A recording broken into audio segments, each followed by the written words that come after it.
So this kind of lays the background for us in order to understand how we look at diseases based on the environment, based on the agent, and based on the host.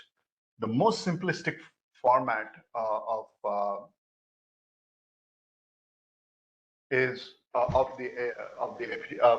three different models that we'll talk about. The first one is the epidemiologic triad. It's also called as the ecologic model. And the next one we'll talk about is the web of causation. And the last one is the wheel. So when we talk about the epidemiologic triad, it is nothing else. What we are trying to do is looking at the interactions between the agent, environment, and the host, and the vector taking the center place. So as I mentioned in my previous lecture, that if we manipulate one of these variables, there's a resultant change in the quantity and quality of another variable. And there was a wonderful example somebody brought up yesterday was malaria. If I'm able to change the environment so that I prevent breeding areas for mosquitoes, it in the process decreases the likelihood of number of cases of malaria in that given area. And we also prevent the number of females that are carrying the actual pathogen to significantly low numbers. So this is how we can typically do. Another way is in case if you're not able to modify the environment, in the event you're not able to modify the agent, if we do have a vaccine, if we can vaccinate the host, in the process, what do? We make the less availability of the agent to cause the disease, irrespective of the environment. This is another model that is a variant of the epidemiologic triad, which is up here, is we assume in certain areas, it is the environment that makes a significant difference in the interplay between the agent and the host. For example, heavy rains. Okay? After heavy rains, what happens? Breeding sites will be washed out. Breeding sites will be washed. What else? What other diseases emerge after a malaria? What else? Cholera. Cholera is the first one. So that's the first thing that arises, especially when you see sewage water and drinking water getting contaminated. Okay. So here it's the environment that has played in favor of the agent to infect the humans. The same way around, what will happen in order to reduce the agent? It is the host that works around creating barriers, like use of pesticides, use of certain chemicals, in order to prevent the agent from coming in closer proximity to the host. And he utilizes, the individuals do that either through the environment or directly addressing the host. Okay?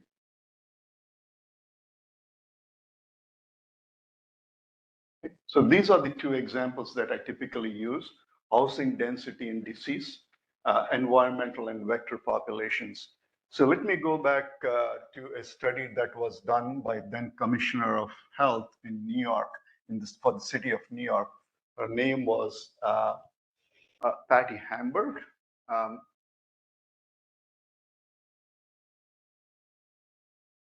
Bear with me. I'll become professional with this.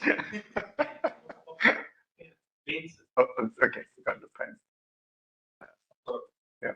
Okay. So what did she observe? This was way back in 1992. She found that the number of cases of TB in New York prisons had significantly increased over time. Okay. And she was charged with the approach to reduce the incidence of TB. And what did she do? She first went and looked at what was the distribution of the number of people in these prisons. So the first thing she identified was overcrowding.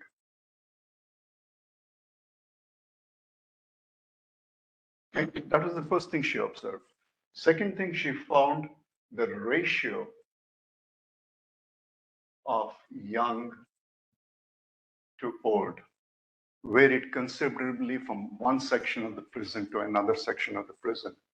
Second, when she looked at the history of vaccination against TB, only 15% had been vaccinated because we don't vaccinate for TB in the US. It's only the 15% where most of them were immigrants from other countries. So you can see when we look at the entire picture, there are risk factors that are precipitating the causes. One is overcrowding. Another example with, let me say TB here. Where should I put that? We will come to that. So one is overcrowding. Next is the ratio of the age groups. And then finally, the amount of vaccination. So she devised a system in which she said, I will screen all of the individuals in the prison system by not using a Montus test because you're going to react to it. Only for those individuals that have been vaccinated, I will exclude the Montus test, but the rest of them will get the regular skin test, the purified protein derivative test, in order to see whether they are a candidate or an individual suspected for TB. So what is Montus test called? This specific name, when we look at diagnostics, what's it?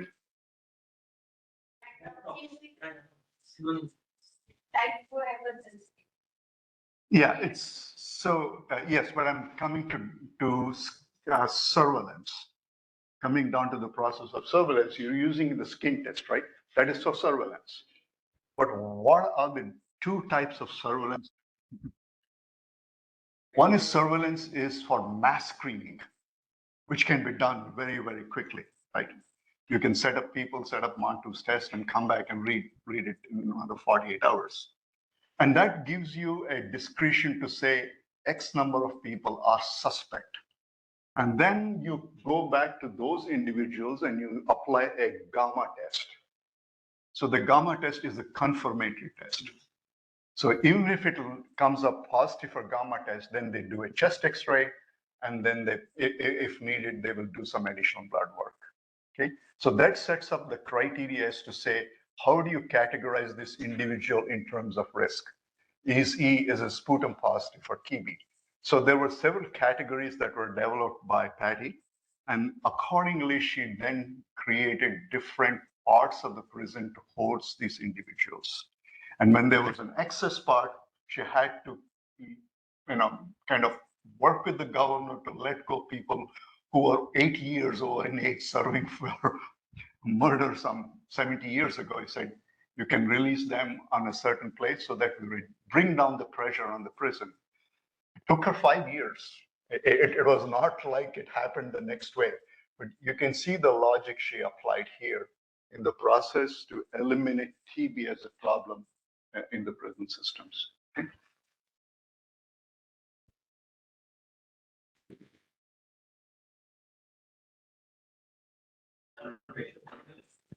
On the screen. Yeah. This, should I press this off? Easy. Okay. Super, thank you.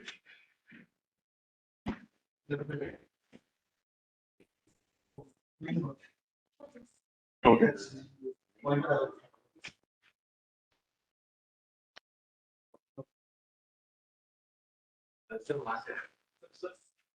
Where is it? I think I should stick to this one here.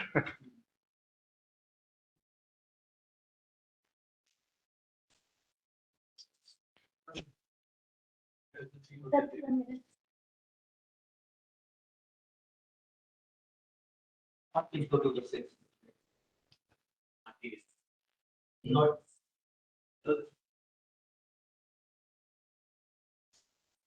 Okay, go back. Okay. Okay, so when we look at the next kind of model, it is called as the web of causation. And in this particular one, the example that we can use is exposure to mycobacterium. Again, I've used mycobacterium as another example. So in order for if an individual or individuals are exposed to mycobacterium that we call as the susceptible host, there are some prerequisites that are needed in order for Mycobacterium tuberculosis to establish itself. Okay, some may be reasons related to, and I can just put it up on the slide here, are overcrowding and malnutrition. So malnutrition is another significant factor, especially in low-income countries, where overcrowding and malnutrition tends to play a higher role. Another area where we tend to see is in certain cultural aspects, like in Muslim families where they stay as a joint family and they stay in close quarters and they use their coverings. And what happens? It also has been shown to precipitate the spread of the TB organism. Okay? So that's another aspect of looking at it. But there are other things that we also need to look at. It is vaccination, whether the individual has been vaccinated. And we do know some races, some types, some people from certain parts of the world do have a genetic predisposition to avoid, to prevent from rabies from establishing in their body. Okay. So in the process, you develop the infection and then you develop tuberculosis. There's another interesting part here. I will tell you is I was traveling in, I'd gone to a very remote place in Uganda. I was sampling, and I had a lot of samples in my bag, and I was sitting in the bus, and the last bus is leaving at 7 o'clock to Kampala. So it's the last bus leaving, and there were 1 million people waiting to get onto the bus. And I just couldn't get in. So the conductor took pity on me, said, I will put you on the top of the bus. So he put me on top of the bus. But the guys were so close to me, one breathing into my ear, another breathing into my eyes. And I was wondering, am I a candidate for TB? It's but natural that will come to you and says, this is a highly endemic country for tuberculosis. I'm sitting right in the middle with people whom I have no idea who these people are. And the next ride for an hour and 40 minutes sitting on top of the bus, I'm going to be say, you need to be on ICU and it's for next 2 years. So that was the question that typically comes up if you know the processes that are taking place. Okay. So the real aspect of the web of causation here is, even if you're infected with TB, you're not considered to be a risk. You're considered only as a risk if you are shedding these organisms, either through your air droplets or through your gut. Okay, so those are the two possible ways, and if that is being identified, then it requires that the individual be either put in isolation or in segregation, or the medication has to be adjusted. Okay, this is a fun part. I love this part. So here is what is called as, again, the web of causation. But this is the one that I like to use specifically for non-infectious diseases. Okay, so the effects never depend upon a single isolated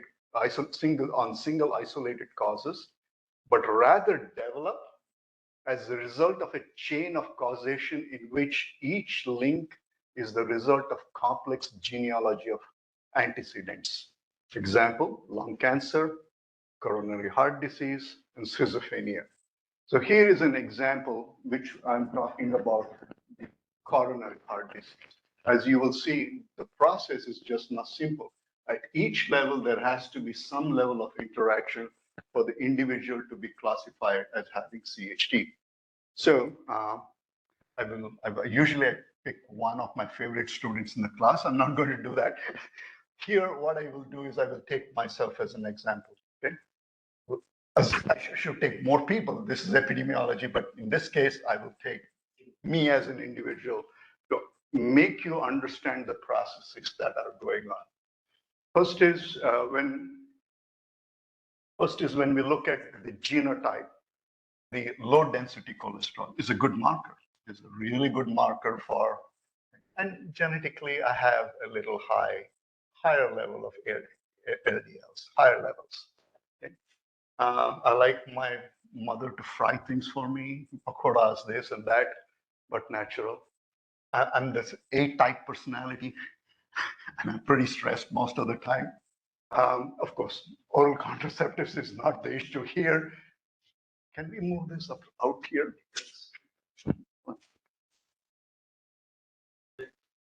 Okay, cool. Okay. So when we look at the whole process, another thing is by nature, I'm obese. So what happens? I'm a smart guy. I have saturated foods in my diet. I'm pretty stressed because I'm studying for my MCAT exams or veterinary college exams. I'm obese. Then it so happens that I don't really have a very high HDL.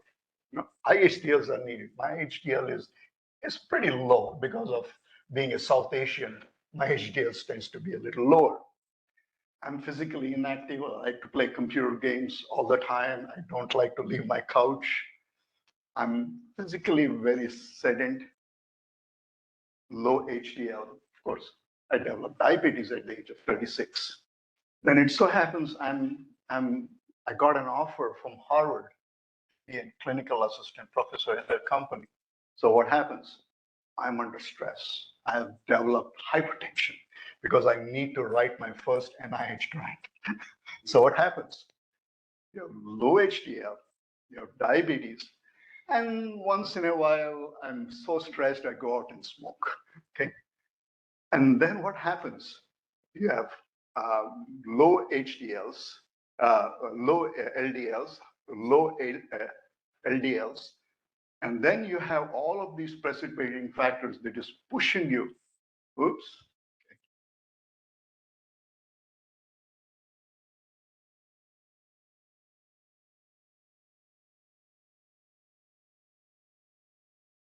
Okay, so what we're doing is we are pushing the individual towards a coronary heart disease.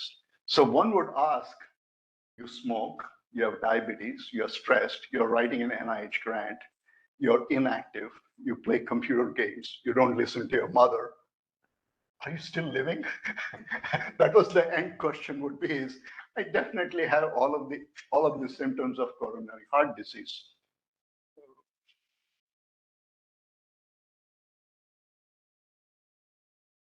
How do I go back?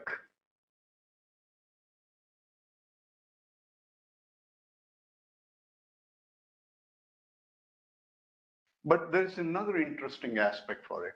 So when we look at the causation, it tells us what is the likely outcome, but also gives us a picture as to how we can prevent it. Okay? Since we are in the business of prevention and control, what do we need to do?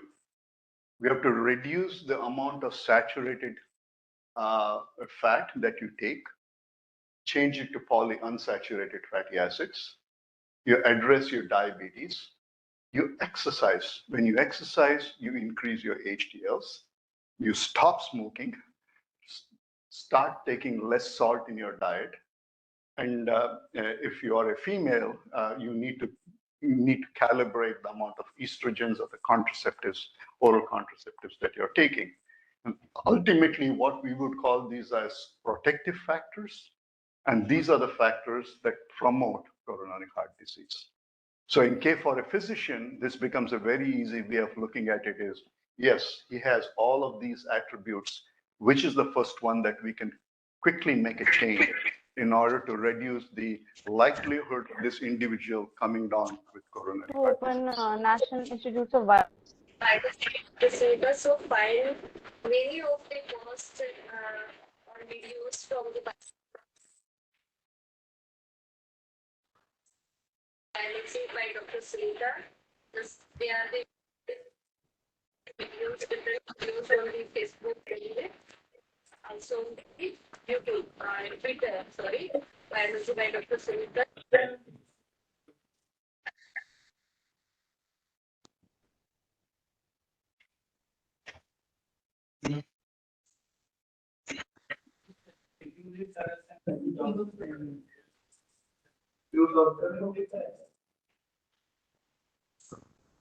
So is there another meeting also going on? You don't know?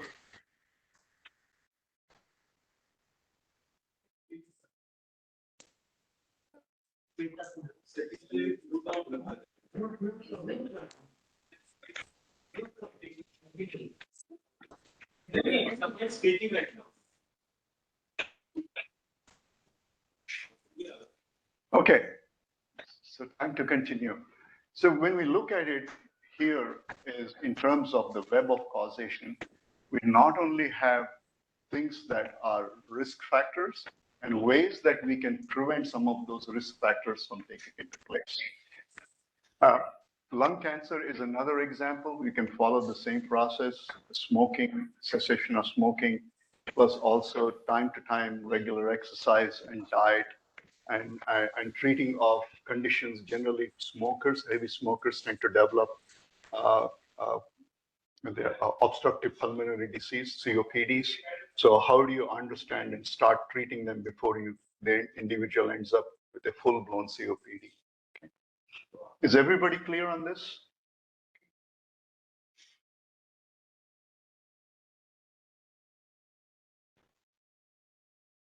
Okay, so here's a very, very interesting concept. Now, this concept of what we use as called as the wheel is used by social scientists or social epidemiologists. Okay, this is their favorite. They will not talk anything else but the wheel. So the wheel here in the process, when we look at it, the core comprises of the man or the animal or the genetic code. Then we have the physical environment. Then we have the biological environment. And then we have the social environment. So these models imply a need to identify multiple etiologic factors of disease without emphasizing the agent of the disease. Very different way of looking at it. Social scientists are not interested what causes the disease, but what happens to the people. So it's a different way of looking at things. So there are two great examples, Irish potato famine, and another is lead poisoning. So anybody a little understanding of what Irish potato famine is? If not, we'll talk about it. Anybody? Okay. So the Irish potato famine started somewhere around 1851. And how did it start? It started off with the process where the physical environment was heavily, I would say, it was so wet and soggy, it rained continuously. And what is the staple food of the Irish people at that time? Potatoes. So the potato crop failed. So as a result of the failure of the potato crop, many people died. The British government realized at that point in time they need to help out. So they bought food and grains and potatoes and came back. But the problem didn't really solve there. What happened was the following year, there was another much bigger failure of potato crops. So the second season, at that time, the British government said, sorry, we can't help you. So what happened? When we look at it, a change in the physical environment resulted a change in the biological environment of the agriculture, right? And what happened in terms of social environment? What happened to those people?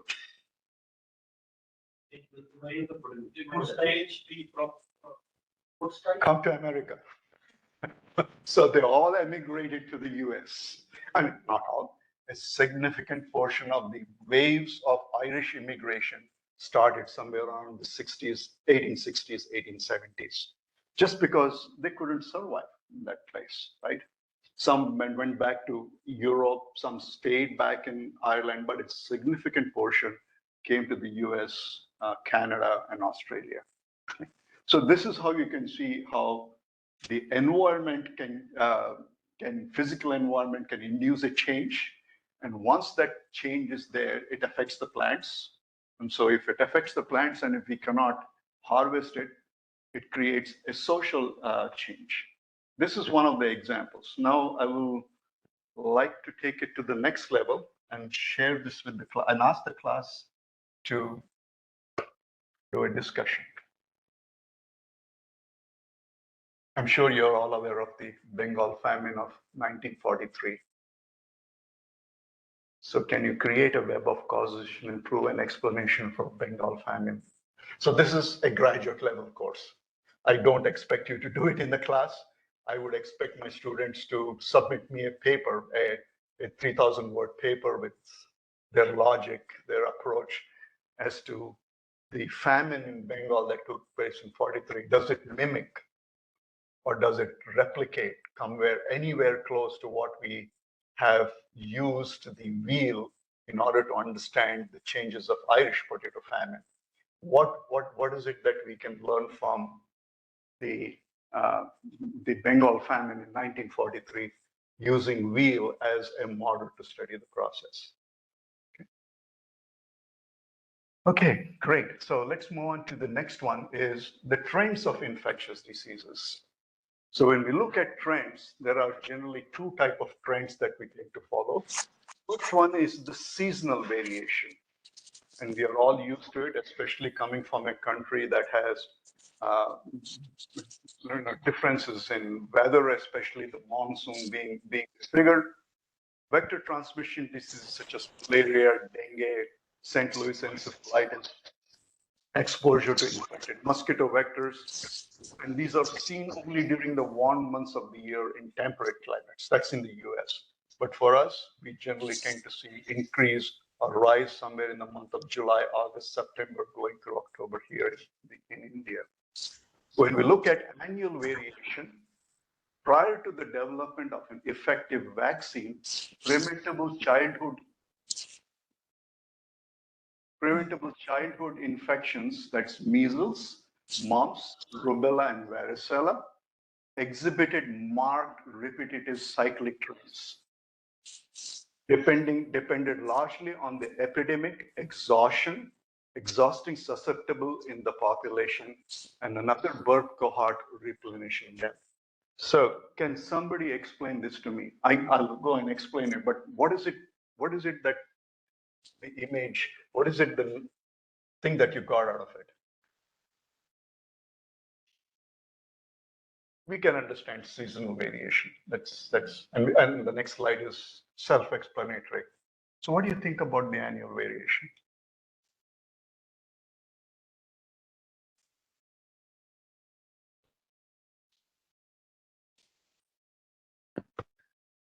If there is no susceptible host in a particular age group, the infection moves to the next higher age group. That's a very good answer, and that's the right answer. Thank you. Can I have your name? Okay, thank you. Yeah, so when we look at it in terms of expressing this on the annual variation is what we call as the process of depletion. I'd like to use the pencil because it's much easier. Is that okay with everyone? So when we look at the annual variation here as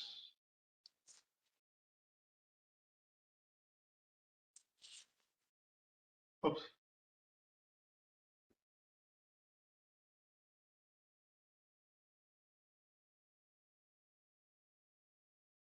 Okay, let's.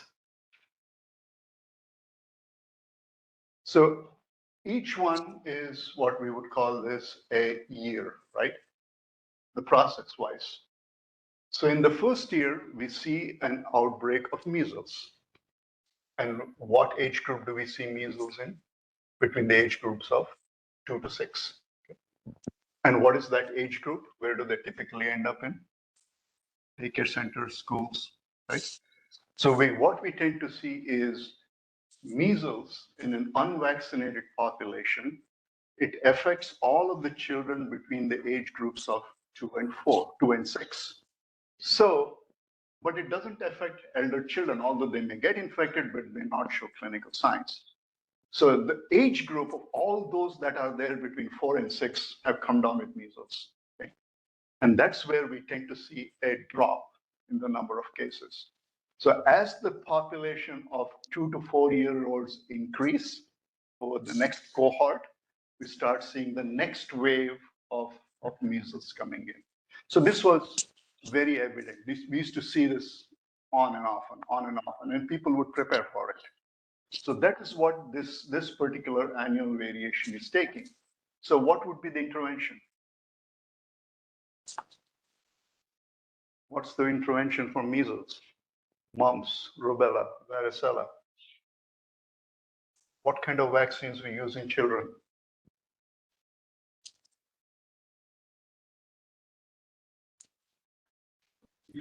MMR vaccine. So when you use MMR vaccine, what did we do? We oops.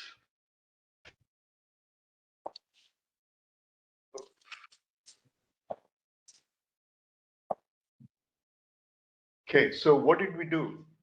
When we had these annual variations taking place, and then we started seeing smaller and smaller curves.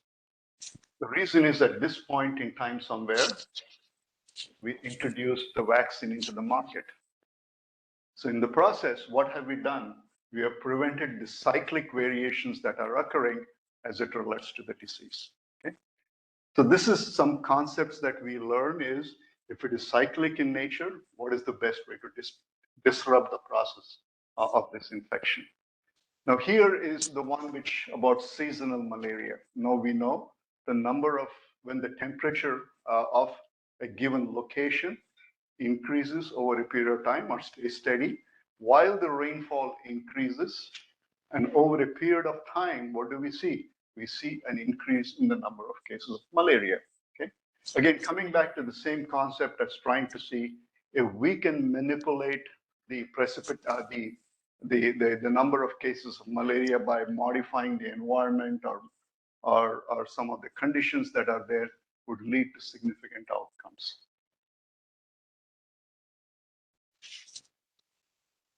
So here is the one where I said about annual variation.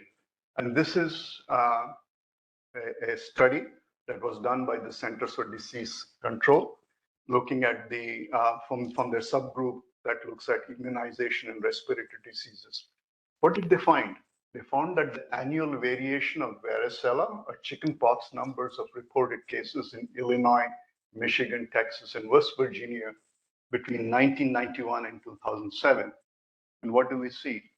We see the number of 2 to 4 year olds peak and then decline, again peak and then decline. And once the vaccine was introduced, we start seeing a change in the cyclic approach as how we are expected to see. Hopefully, we would like to see this line, flat line, somewhere from here at this point in time later on. Okay. So this is how we are able to utilize the data to compute and see how the disease is progressing in a given community. Okay, go on to the next one, bias and confounding. Any questions?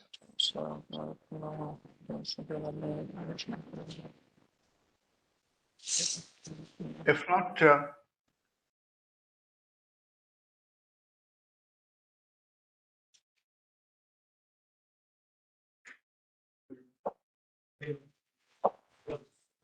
all right. Everything but the red. Okay, so do you want to break for 5 minutes or you want to keep chugging along? Okay, let's go on and talk about things called as bias and confounding. Okay. So what is bias? Bias is one of the 3 major threats to internal validity.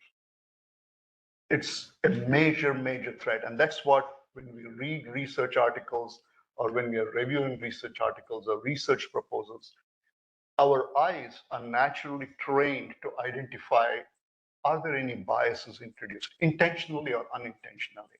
Are there any confounders that come into the play? So that becomes a kind of a sense to see how what is the amount of rigor that has been put in order to develop the study design. So as the study design appears good, has got very little likelihood of bias being introduced into the process. And Unfortunately, the investigators have not really looked at if there are any confounders that are affecting the study. If they have not done a good job, usually the proposal or the thesis or the paper is not viewed favorably. Okay, so let's talk about the very first one, systematic error or bias. Okay, so what is bias? So when we talk about bias, by definition and by epidemiology, the dictionary of epidemiology, it states that any trend in the collection, analysis, interpretation, publication, or review of data that can lead to conclusions that are systematically different from. So at each different stage, right, at when you're collecting the data, you can introduce bias. While you're analyzing, you can introduce bias. While interpreting, you can use bias. And that's what happens is it moves away the findings away from the true picture, what is likely to emerge. Okay. A process at any stage of inference tends to produce results that depart systematically from the true values. Systematic error in the design or while conducting the study. So more so we can focus on the design aspect before we talk about study designs in the subsequent lectures. So what are the different types of bias? Selection bias, information bias, and other biases. Can somebody tell me data exclusion bias? We're all full-blown professors that would be able to tell me what's data exclusion. Oh, you were saying Unfavorable. unfavorable data, yeah, data that doesn't support your findings. Yeah, good one. Anything else? Any other? Data based on included and excluded criteria.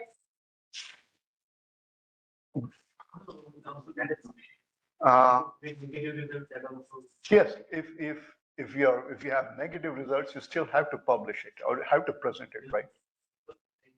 Yes, that's not good science. So that's data exclusion. What do you mean by sampling? What kind of bias can you introduce in sampling? If you don't take a representative sample, you would not be able to. So, Sriram, can you speak a little louder? So convenience sampling Yeah. could be what? Convenience sampling. I would not really call it as a bias. It is an intentional way of sampling. So sampling bias would be you're given the opportunity to go and sample a herd. Okay?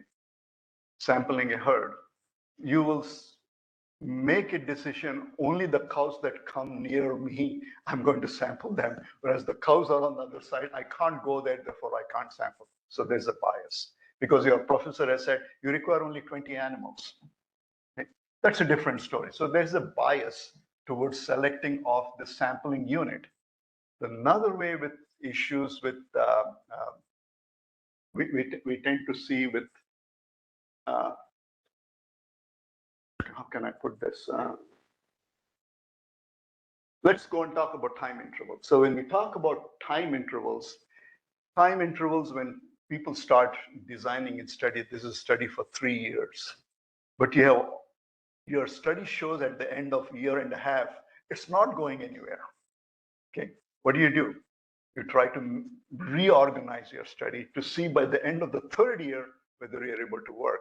And just because you realize that you did not have adequate number of data points in that time interval to make those decisions. Okay. Next is exposure. What is exposure? How can exposure be a bias?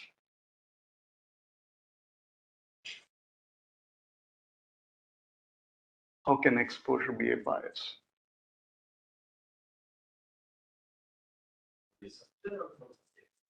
Anything, you're conducting a study or doing an investigation. So if the training is not proper, it could also lead to some exposure bias. A training of the individual who is doing the study. Yes. Exposure, something very important with exposures. Why there can be a bias. I don't know if given for getting forever result. Yes, from a clinical side, that can be a bias. Yeah. What else? What else is related to exposure? Is validation of an exposure, whether the exposure has occurred or not. Because you expect the animal has been exposed, but in reality may not been exposed to it. Okay, so that becomes very important that you need to validate exposures, because you say that if it is exposed, you fall into this group of analysis. If you're not exposed, you fall into this group. And if you don't have a very clear understanding of the level of exposure that has taken place, you're most likely to introduce bias because you're going to put the animal into another group. Okay. What is attrition? Attrition we generally tend to see when you're doing large follow-up studies or cohort studies. You're following them, for example, the Framingham study that is being still conducted in Massachusetts, which started in the 60s, looking at the health of nurses and physicians as it relates to their blood pressure, cardiovascular diseases, even continuing today. And the number of enrollments each year, they bring in new enrollments, but there are also people who have died from the program. They were a part of the program, they have died. So attrition is a normal process that we tend to see occurring in a cohort study. But the problem with attrition is many times these individuals just leave the study at some point in time. And what would happen? It would not allow you to collect the representative data that you're looking for. But with cohort studies, you can modify the study design as you can go along. So the process, we can address many of the attritions. Say at the end of the first year, you're finding that certain observations are not tracking the way you're supposed to track. You can make a change to the study design in order to rectify those problems. Okay? Another is observer selection. More critical. Yeah, tell me, Oscar. What is it? Okay, our competitor village. And we choose only the people who are not from me. Are very pretty close to me. Good one. Let me give you another thing. Say you've gone to a zoo and you're standing with the person next to each other, and he's looking at the bird and says, I love the blue colored bird. And there's no blue colored bird sitting there. What is the observer selection? He's colorblind. So how do I? Yeah, he's going to be the investigator to understand how many bluebirds are sitting with green birds in a given tree, because I'm likely looking at the transmission of Mycoplasma gallisepticum. And then in the process, the whole idea falls apart, right? So those are some of the things that we need to be very careful, is to say, is the observer selection. What does the observer select? Another is, this is where is a lot more fun, is abstracting. You write abstracts, you only write what you would like to share with people. Yeah. And people, the rest in the dust. So that's fine, but natural, you'd like to show what you did. But in the long process, many people, in fact, everyone, first reads the abstract. So if you're not truthful in your abstract, the way you have designed the study, conducted the study, and presented the findings, you are trying to mislead the people. Another is interviewing. What kind of bias can you introduce during interview?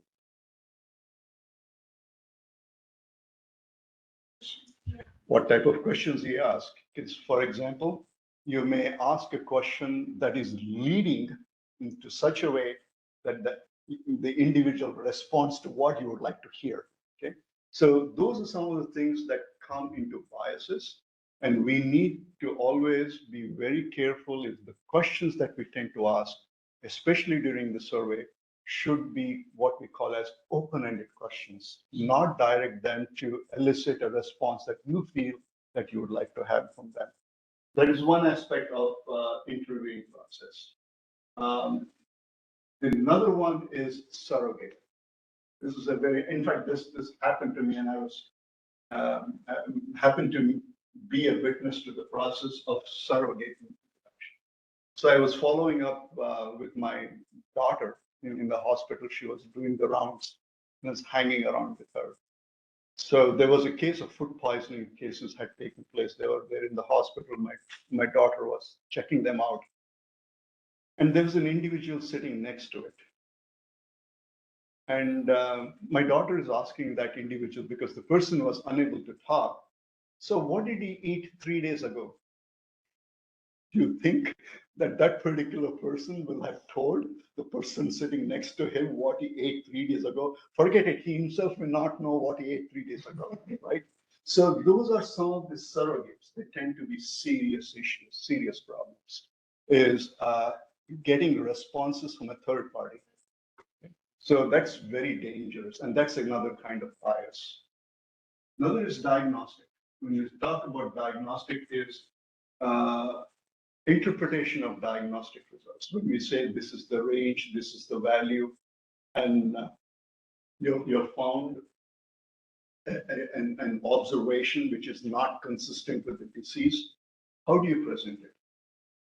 How do you present your findings in such a way that the client or the attending doctor or the physician is able to get the correct meaning? So diagnostic interpretations, most of the, whenever we generate diagnostic reports, those are canned comments.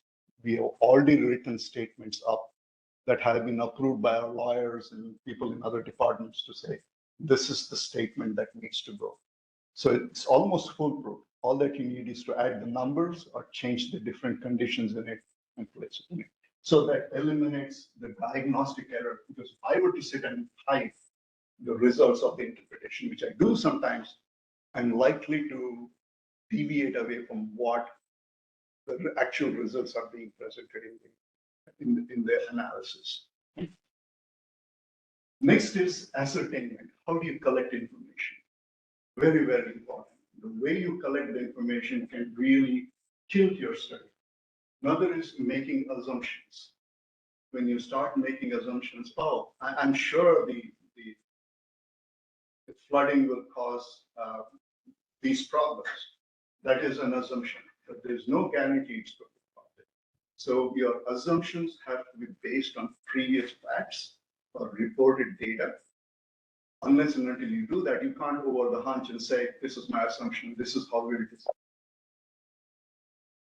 Next is instrument error. Happens all the time, which is the instrument that is at biggest risk. Which one?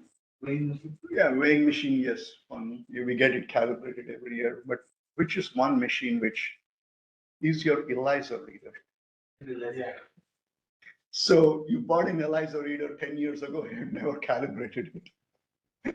So the ODs and whatever readings it's giving, are you really sure it's working out the way it's supposed to be? Or you tend to fudge that and no, it's gone a little left. Let me add a few values and bring it to the right. So many a times instrument error can cause serious issues. So the best thing is have your instruments calibrated before you run, or have a positive and negative control. Very, very important in order to assure yourself, in case you're doing a PCR and the CT value has to be 20 and you run the PCR with your positive control and it comes up 34, so something is not right here, okay? So those are some of the things that we tend to associate with instrument error. Same thing as interpretation too. How do you interpret the data? And I've been hammering on you day in and day out, person, place, and time. When you write a statement as it relates to epidemiologic data, it's very, very important because we as epidemiologists can understand. People in other areas, an administrator or a person from as a reporter or somebody else may not understand or know the implications of the problem. The next one is confounding. So we'll talk about confounding a little bit more in detail. Yeah. What about the migration of No, it doesn't. Which one?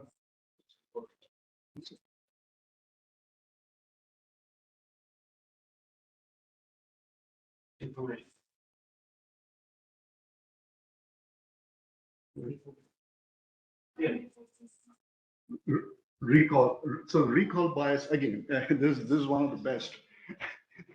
So let me pick on you. 5 days ago, what did you do eat in the afternoon? It's recall bias. So you cannot rely on those kinds of data, especially you ask a farmer, कितना दिन से भूखा है? सब 3 दिन, 2 या 3 दिन. And now you know you're already, you've lost the track, you've derailed yourself.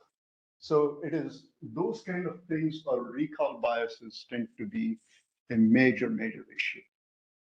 And if it starts, it persists, especially if you're working with the data set. So The instrument here, bias is the survey questionnaire is also one of the instruments. yes, yes, yes, you can introduce a bias in your survey instrument itself. So that's why I said open-ended questions.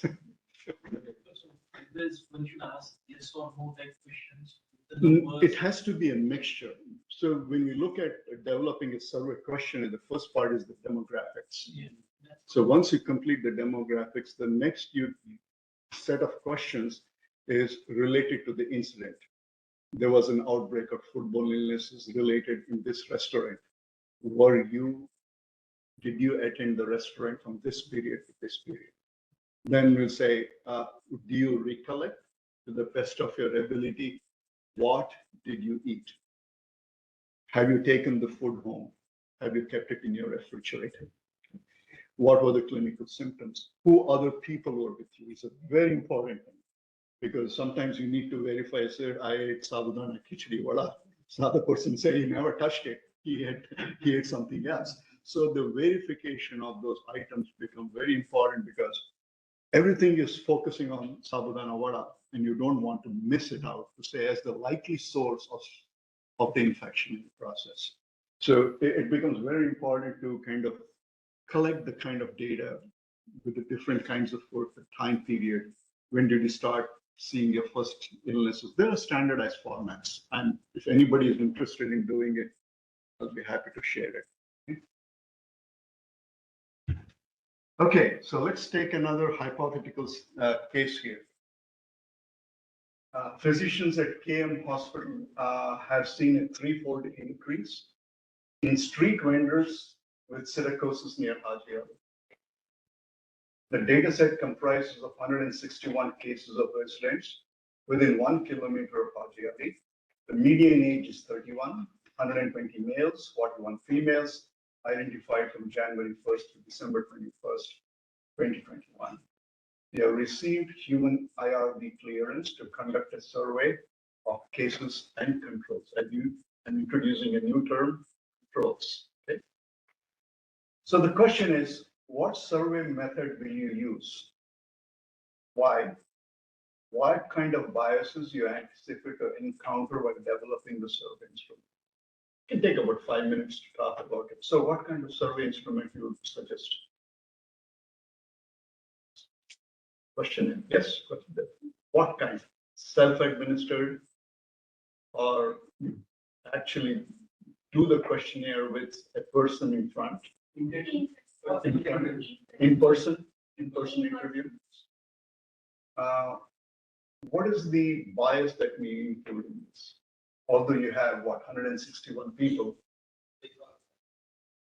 there's a recall bias will become very strong. Another is the selection bias. Street vendors or since how many they are Exactly. exposed Exactly. Exactly. So those are some of the things when you start writing up your questions, you need to understand how do I frame it? How do I frame my questions?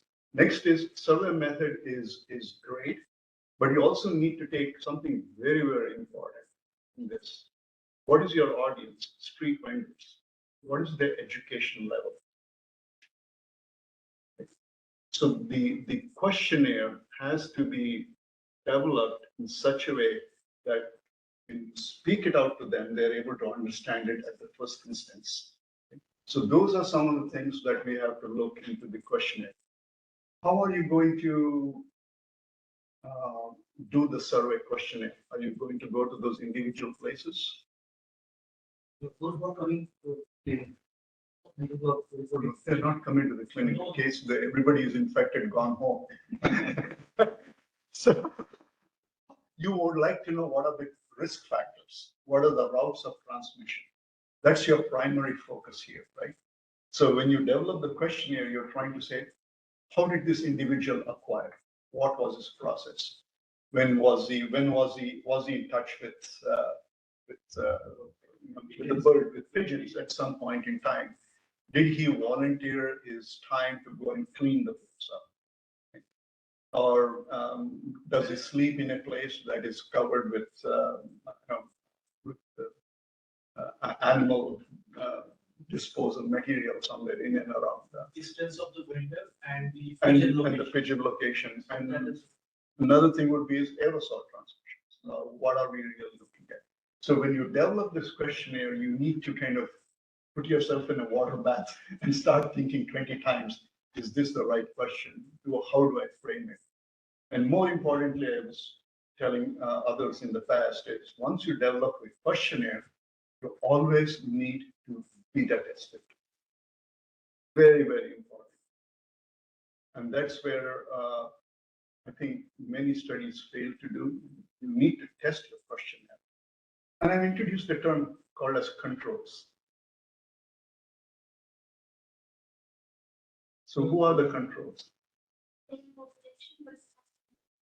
Same population, not infected, most likely family members. Okay? They would be the closest in comparison to service controls. Or members within the same community within 1 hour have nothing to do or are not associated with pigeons or have very limited association with pigeons can serve as your control. So keep this in mind. Usually what we do is, again, at a master's level, I would expect you to develop a full-blown questionnaire as a part of your 600 level course and use that as a part in your writing your proposal for an action. So it goes in complements how we develop the progress of the course. Yeah. Actually, they are focusing particularly, but on the treatment.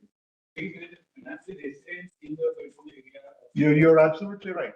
You're absolutely right. So the question here is, these were obtained by KM Hospital and they were all identified as street vendors. Yeah.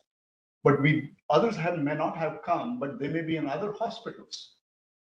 So yeah, you're right. Yeah. It may be others too. Yeah. There may be others too, but this is based on confirmed cases. Right? Confirming acidosis is not easy. You need to do an antibody test or you need to do a PCR test. So not all people may have the luxury of getting those things done unless when you're so sick, you end up in a hospital and you get tested, right? So that's one of the things we tend to see. It's street vendors is a kind of an occupation that they have identified, maybe other occupations too, at that point. Right? Any other questions? What's it? No, this is a hypothetical study, and I like the answer tomorrow. Just kidding, just kidding. Okay. This particular study, people are exposed, but they didn't develop a disease. That population was. Yes, so that's what we do is the controls. Will be the controls.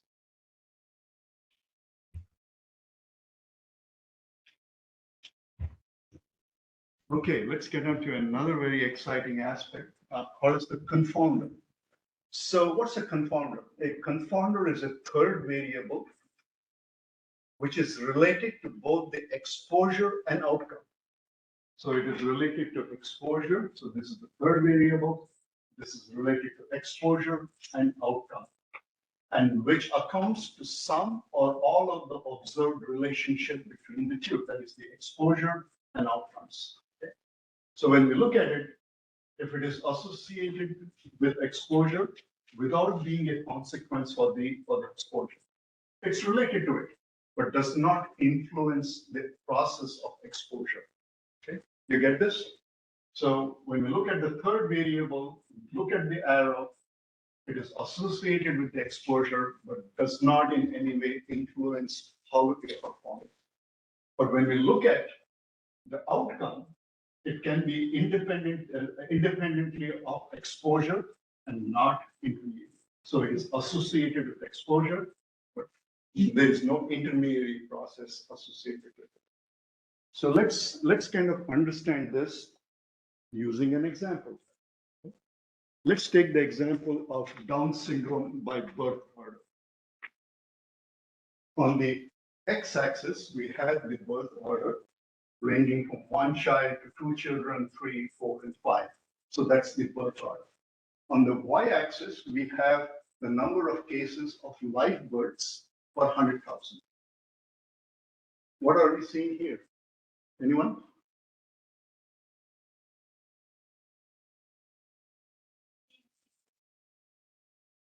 It's not the age, it's per Number one,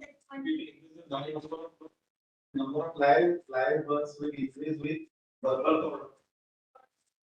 As the birth order increases, so does the number of cases of outcomes.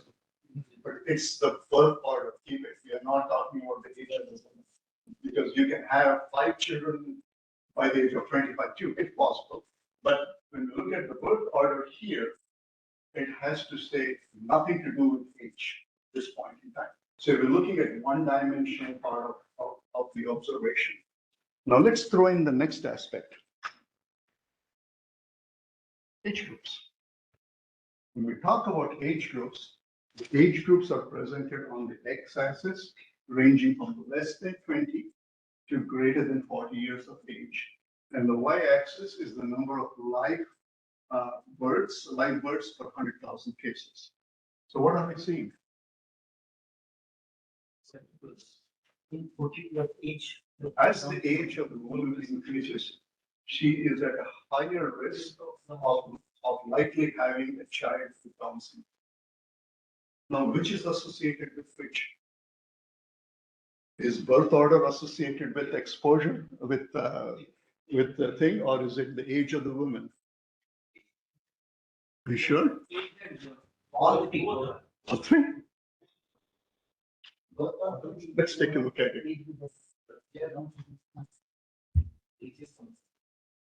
What would you think?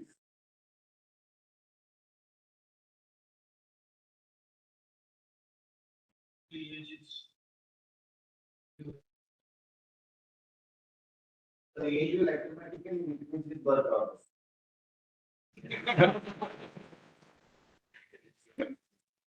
Age of what? Not necessarily. I give you the very example. A woman can have 5 children before she's 25. So you can't lock that idea down. Yes, things are changing now. Women are working very hard and they have children at a later time.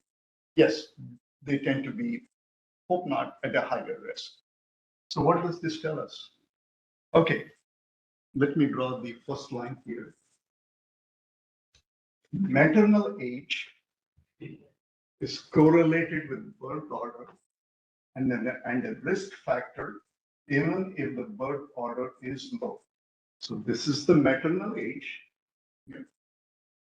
And this is correlated with the birth order. And what did we find?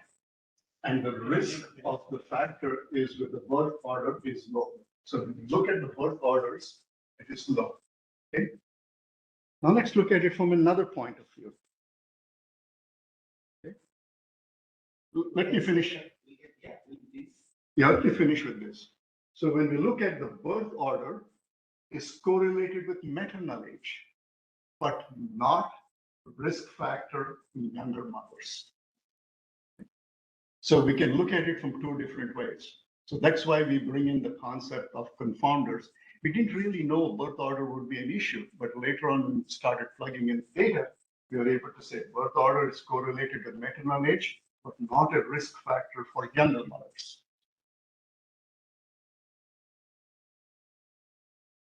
Okay, let's take another set of examples of confounding. Place of delivery in C-section. What is the exposure? The exposure is community hospital versus medical center. What is the disease? I would not say disease. Let's put it as procedure. C-section. What is the confounder? High-risk pregnancies. So what do we find? We typically tend to find higher cases of cesarean sections being performed in the medical center. And when we ask the question, why, then we realize it is because of high-risk pregnancies. If we had not asked the question, we wouldn't really be able to say why is, we would blame, oh, the doctors would like only to do C-sections. That's a different story. I'm not going there. But many high-risk cases, they prefer to go from the community hospitals to centers that offer better services or more expertise. That's one of the examples. So the confounder here is high-risk pregnancy. Now, the state of residence in coronary heart disease. Okay, when we look at exposure, we look at two states: state of Alaska and state of Arizona. The disease, we are looking at mortality due to coronary heart disease. And what is the confounder? Confounder is age, because Alaska has got a much younger population, whereas Arizona is a retirement community. So therefore, you tend to see higher cases of coronary heart disease, and because of the effect of age. Okay.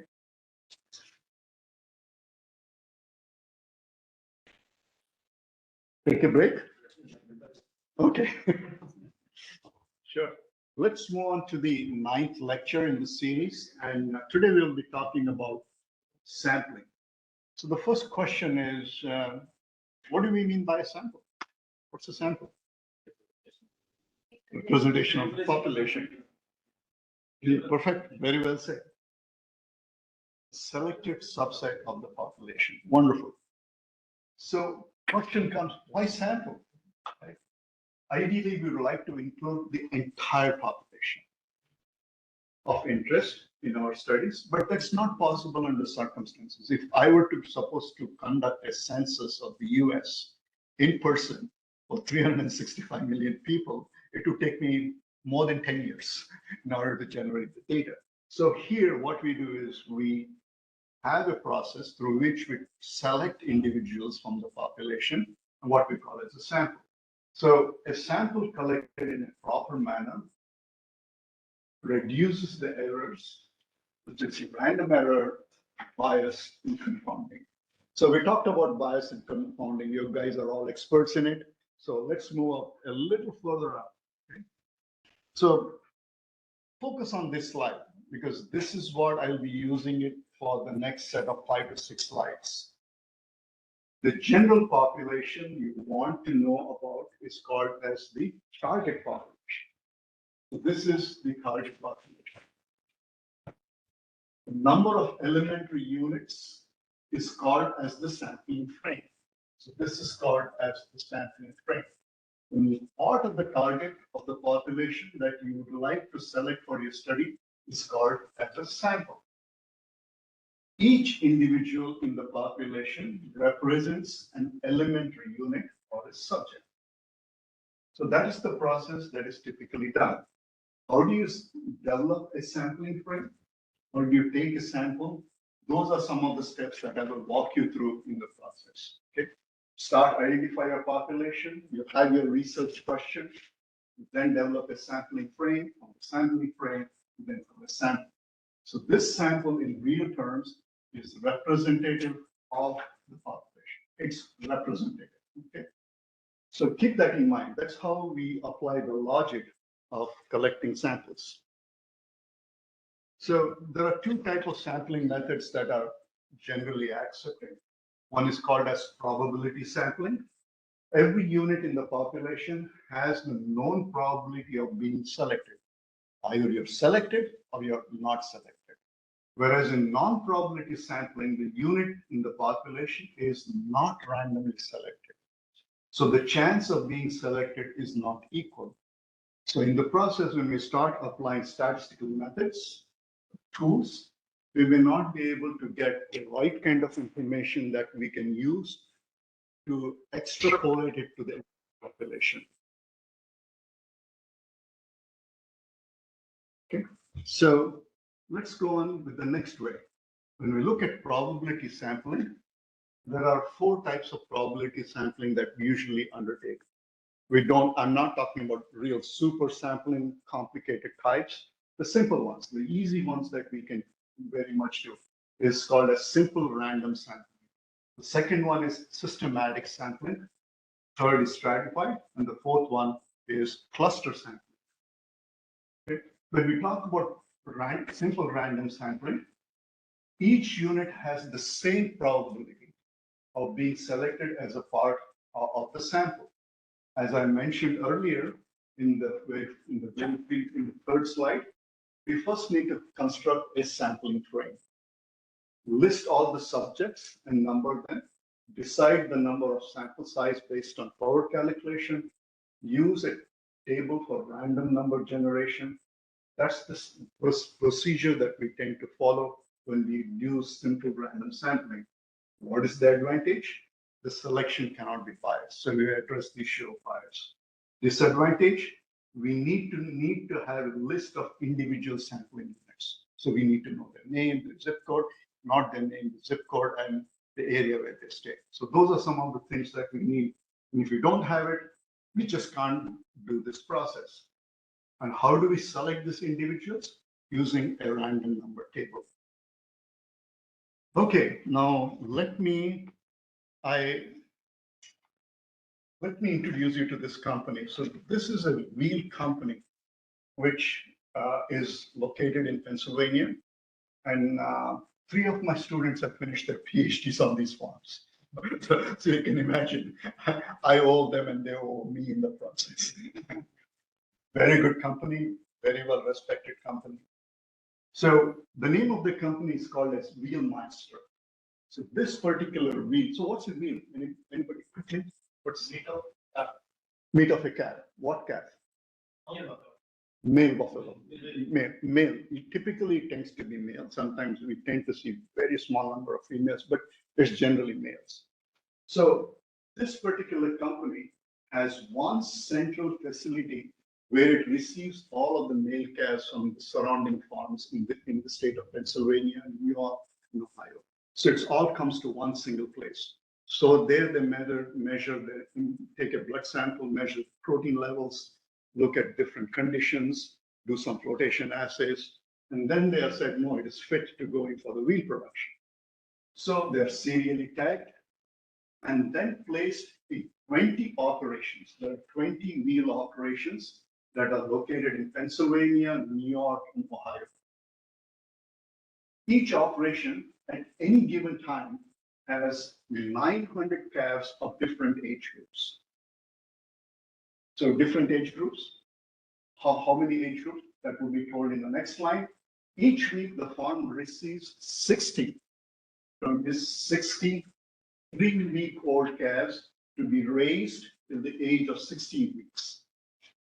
So that's approximately by the end of 16 weeks, their weight is around 425 to 450 pounds. The same week on the farm, 60 wheel calves leave the farm to the market. So it's a continuous flow process taking place. So if the pens are empty, those pens that hold 60 animals is empty, it's clean, they wait. That's why the waiting period is 3 weeks. So once it's cleaned, then they're repopulated with the next set of 60 animals. So this is the working operations. And so at any given time, this company has close to 80,000 calves that are located in 20 different operations. So you have, when we look at in terms of 3-week-old calves, there is 1,200 calves, that is 60 calves per operation, 3-week-old calves on the farm. So the question is, what is the population size being surveyed?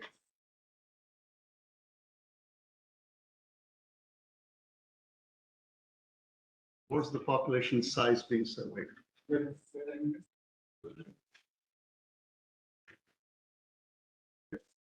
20 calves on each line. What is the sampling frame? 1200 3-week-old calves. That's what we are starting. This is the starting frame. And from the frame, these are the calves being populated. That's the sampling frame. And what is the sampling unit? 3-week-old calf. So are you able to see the logic we built into the process? Okay. Now the question is, this particular company says we are having serious issues with salmon. Okay. And we did not have any data, but they did have data from one of the projects that was done in New York by Cornell University. They did the study and they found that 1 to 3% of 3-week-old calves, apparently healthy calves, were positive for salmonella. The question is, what is the sample size you need to determine the incidence of salmonella in 3-week-old calves? What are your inputs? 1,200 calves, incidence rate of 3%. I've taken 3% here. The probability of identifying is 95%. And we will use Open Epi in order to calculate the sample size. Okay. So let's see if we can go through this.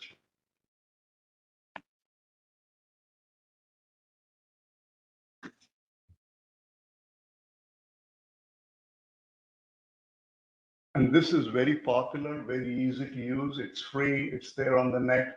So what do you do? What do we do here? We go and would like to identify the sample size. We are doing it by proportion. Let's go ahead and enter the data. What is the population size? Okay.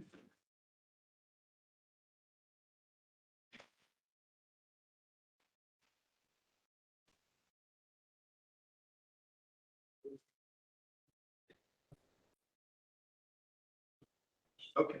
So what is the anticipated frequency? 3%. Very good.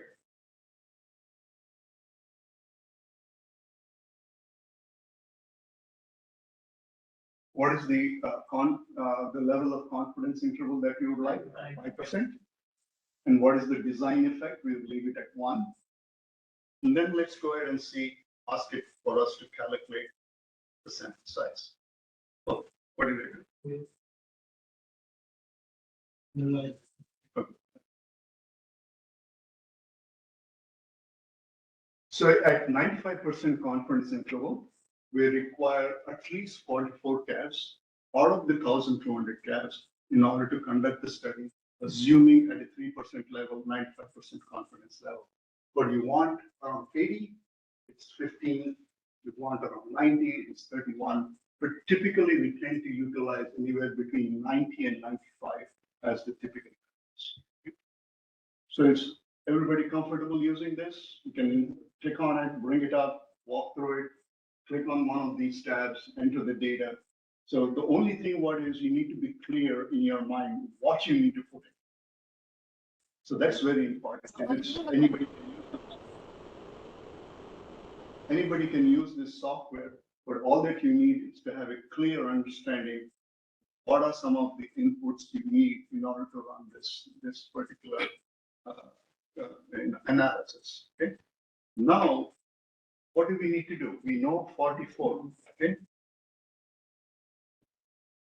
We can use this and mention officially. Yes, this is official. That's why I use this one. This is very highly cited software that many people use.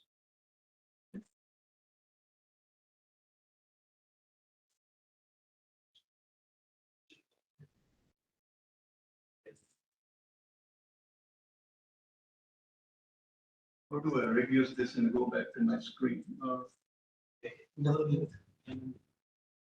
Right.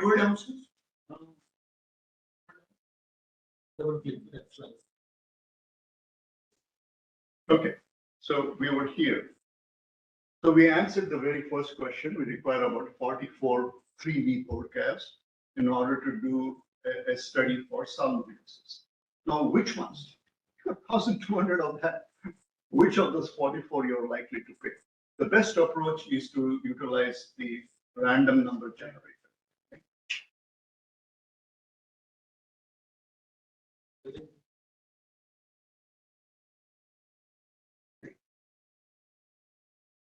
So here in this random number generator, let's enter the data. What is the range? The lowest number is 1. Next one is which one? Why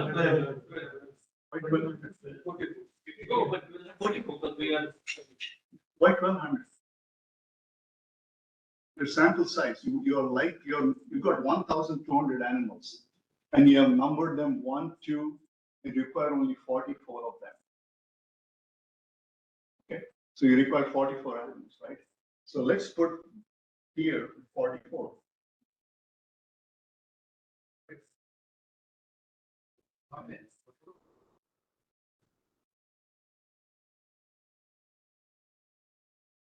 So you have this list on a clipboard. Go to the first form. Are there any numbers? You pick a set of numbers from here and sample those guys.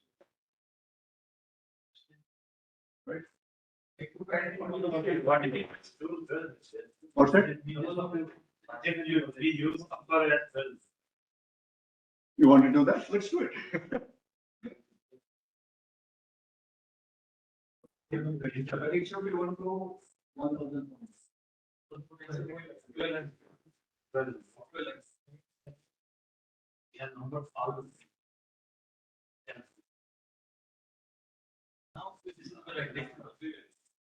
This is the numbers. Usually, okay, so let me go back to the mechanistics of the process. You have 1,200 animals, you selected 44, and those 44 animals are serially numbered 1 to 44, in addition to their original number. So our number size is only 44 to see on which farm they are located. Do you get it? You're located 44 animals, and those 44 animals are labeled 1 through 44.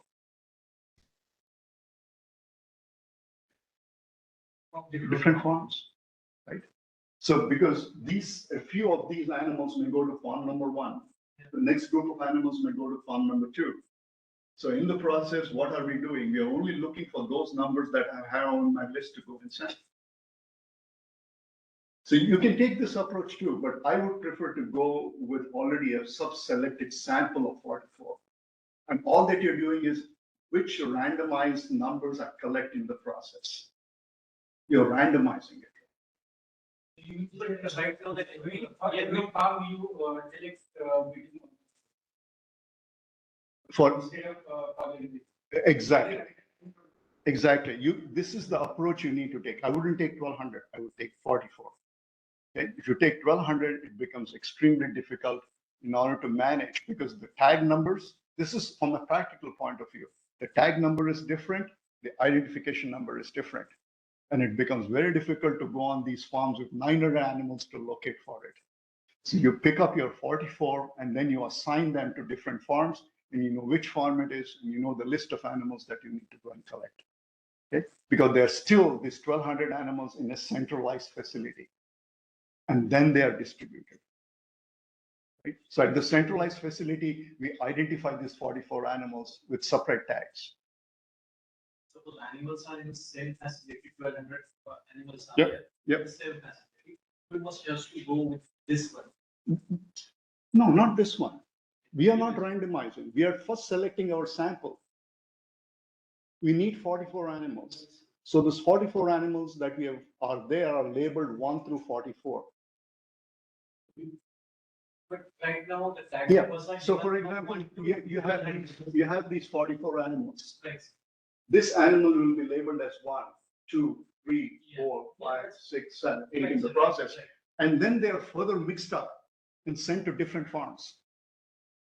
So it becomes very difficult to track in numbers like this unless and until they are in the serial order. Because when I come back to my lab, I need to have 44 samples sitting in front of me.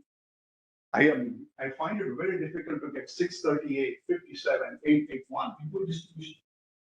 Becomes much easier to work with the sampling process.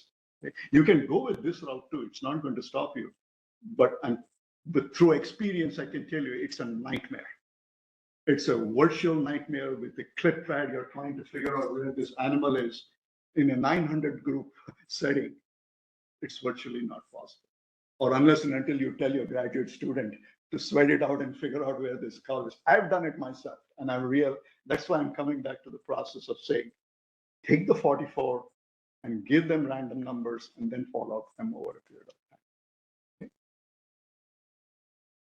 Does anyone have a difference? Yeah. It's quite possible that in this case, just because all those 1,200 animals are together in the beginning process, that's why it's possible. But when we are investigating some disease or something, the population will be spread. We can do the randomization at a different level. Where you would like to do the randomization? Randomization is only done after you know the sample size. So what's your sample size? 44, not 1,200. Right. We are selecting capital N is at 1,200. We want to select small n. Mhm. When we are doing the range 1 to 44, ultimately the 44 number are within the 1 to 44, but they are randomly. Yes, they are randomly. They are randomly. Right. When the group of 1,200 animals are there, that's the capital E. We want to find out get this small n as a 44. So I think this approach would be better than the previous one, because in the previous slide, the numbers are going to be the same, only thing is. Rupesh, I totally agree with you, but look at the logistics of application. It's doing it this way is right. It's not wrong, but you already know your 44 animals. It becomes much easier to randomly I would label them 1 through 44 and work with it. And once these animals are labeled 1 through 44, they get then distributed. You don't know where they go. So you have to pick up the phone and then tell the farm and say, hey, I'm coming. I need animal number this that came in the last lot of three week olds. I want you to separate them and keep it for me. Okay, it becomes much easier. For example, if I say, go look for animal 1193, it is. There may be 2 animals with 1193. Do you get me the batch numbers? As we move, the cohort moves with age groups. The last ones get away because they are of higher numbers. The ones that enter are with lower numbers. So that becomes easier to identify those animals on the farm. If we take some other examples, sir. Sure. Yeah. We want to investigate a disease. 1,200 animals are there. There are certain villages, 10 villages are there, and the whole population is distributed in different villages. We have number. We are having 1,200 animals. Right. So at that time, you can apply this random number, what you have listed here. Simple sort of. Yes. That's perfect. That's the way to do it. That's the way to do it. But you've already got a sample size of 1,200, of 44 belonging to the sampling frame of 1,200. Your sampling frame is 1,200. Out of the sampling frame, you picked up 44. Now you relabel those 44 with a number so that you're able to track them, because you're going to go every week for next 16 weeks looking for salmonella. The same animal will be documented. How will it happen in the example which I was asking about? Yep. The population is distributed. Right. The total population will be 1,200. Right. Then, what about the sample frame, sir? So that 1,200 becomes from that you develop a sampling frame. You develop a sampling frame from 1,200 animals. If the infectivity rate is say 50%, that means you have 600 animals. That is your sampling frame. But you know the next group that you're trying to apply in terms of the precision level is the sampling unit. Those 1,200 animals actually become the number to examine at that point in time. So this will be the so here, will be 1,200. Yeah. So in that case, what I would do, I would first create your sample size, then randomize it. Once you determine the sample size, then you randomize it. Any questions? Any other ideas?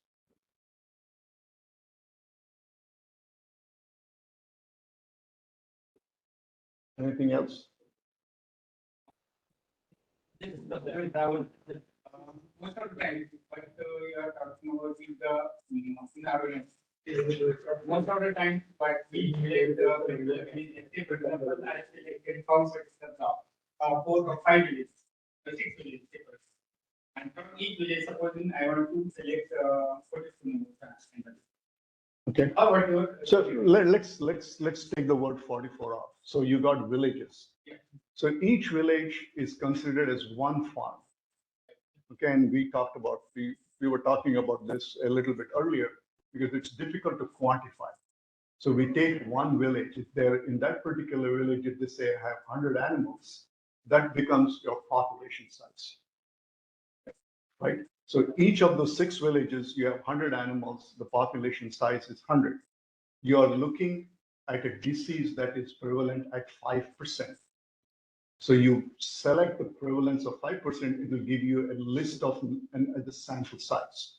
Then you take that sample size and you can randomize it. Either you can randomize it if it is small, if it is just 5 or 6 animals, it becomes easier to track.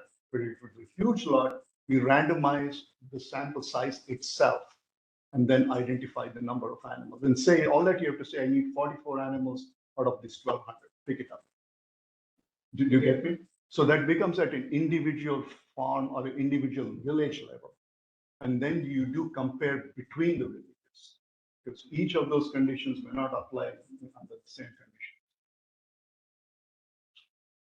Survey is important in every study. Survey for what?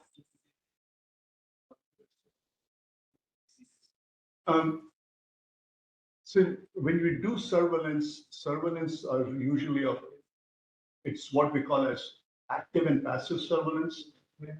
If you're doing passive surveillance, then you don't really need to be, if you're doing passive surveillance, you don't really need to be worried about the process because that information will already be there with an entity or an agency who provides that kind of data. For example, if I go looking around and say, give me the infection rates of Lyme disease in the eastern region of Pennsylvania, the Department of Health has it. So you need an agency to come back and say the prevalence rate or the incidence rate, whatever is there for that given time period. You have to obtain it from a reliable source like a Department of Health or Department of Agriculture. Would be a starting point in order to develop your estimates for the sample size, the population, which area you're going to sample. That would be very essential to start with. But many a times there is another process we typically tend to do is when you don't know the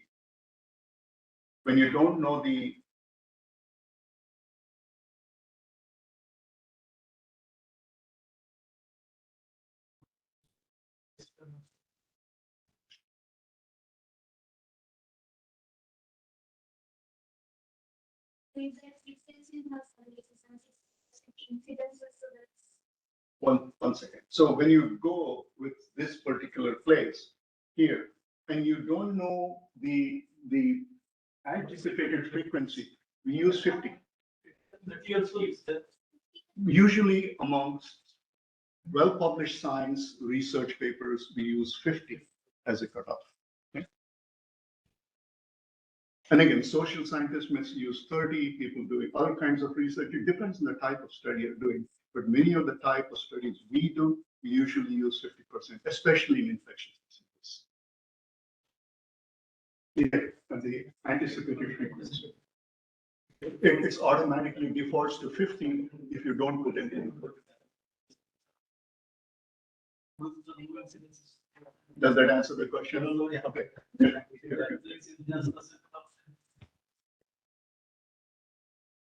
Again, one more thing. Yeah. We have to do, suppose we are doing a test to analyze the. Mhm. So there is a matter that test sensitivity and specificity also have influence on the sample numbers. Yes. That also, can we are going to do that here? No, we are not going to do that. For example, when we do a test, when we apply a test, we always use a test that is identified to be a gold standard. Yeah, but new test. Then you have to validate your new test against the gold standard. I can't just say he developed an Listeria monocytogenes PCR assay and it works, so I'm taking it on the field. No. It's good for a research publication. I cannot take it out to a field because I'm not compared it to an equivalent approved technique. So that's the problem with diagnostics. Most company has already mentioned sensitivity and specificity. Even if they have mentioned it, but against what? What have they compared? They don't might have compared the gold standards. Yes, there has to be gold standards are great as a benchmark, but many times there are new tests that come up that are better than the gold standard. Right. So for example, when we are looking at cancer, the first thing that they would do is, in case of a woman, is a mammogram. Mammogram, what they would find the presence of a dense material. So that would be classified as suspected screening. Mammogram is a screen, it's not a test. But the next step that is done is a biopsy, Yes. which is a confirmation. Okay, so we need to know what level are you using? Are you using the confirmatory test in order to evaluate your test, how close it comes as compared to the existing mammogram? Right. So that's an advantage. So how close do you come to an accepted gold standard becomes important in diagnostics. So for us here is we are isolating the organism. And isolating the organism using standardized protocols. If you get it, you get it. You don't get it, you don't get it. That's the way we look at it. Right? So does this help so far? Are you guys okay?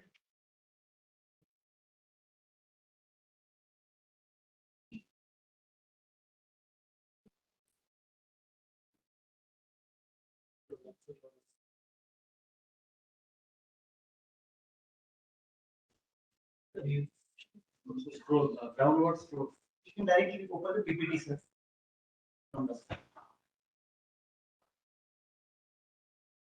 Okay, let's go on to the next slide.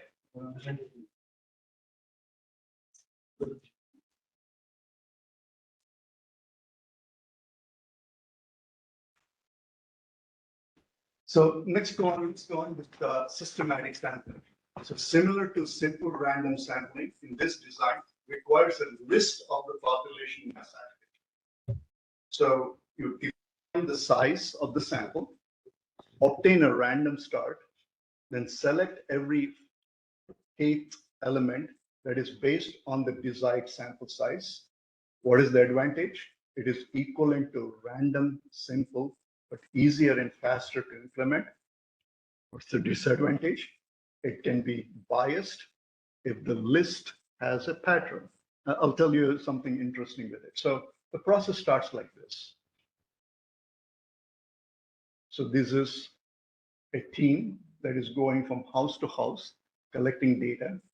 So they start here. They take the first, second, third, fourth, fifth, sixth, seventh, and then they take the eighth.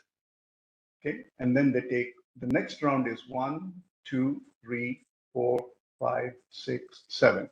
So every eighth house, they pick up and do the survey. That's what they have designed. But this looks pretty nice on a picture. But in reality, things may not be the same way.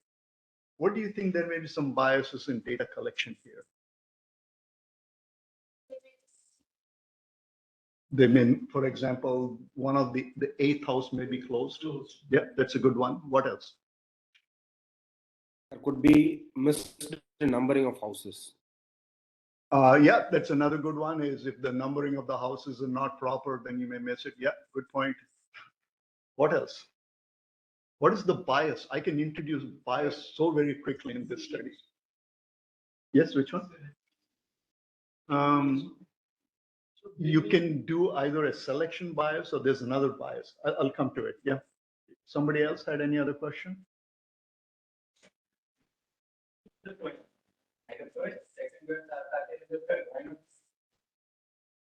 So that's their design. I didn't tell them to do that.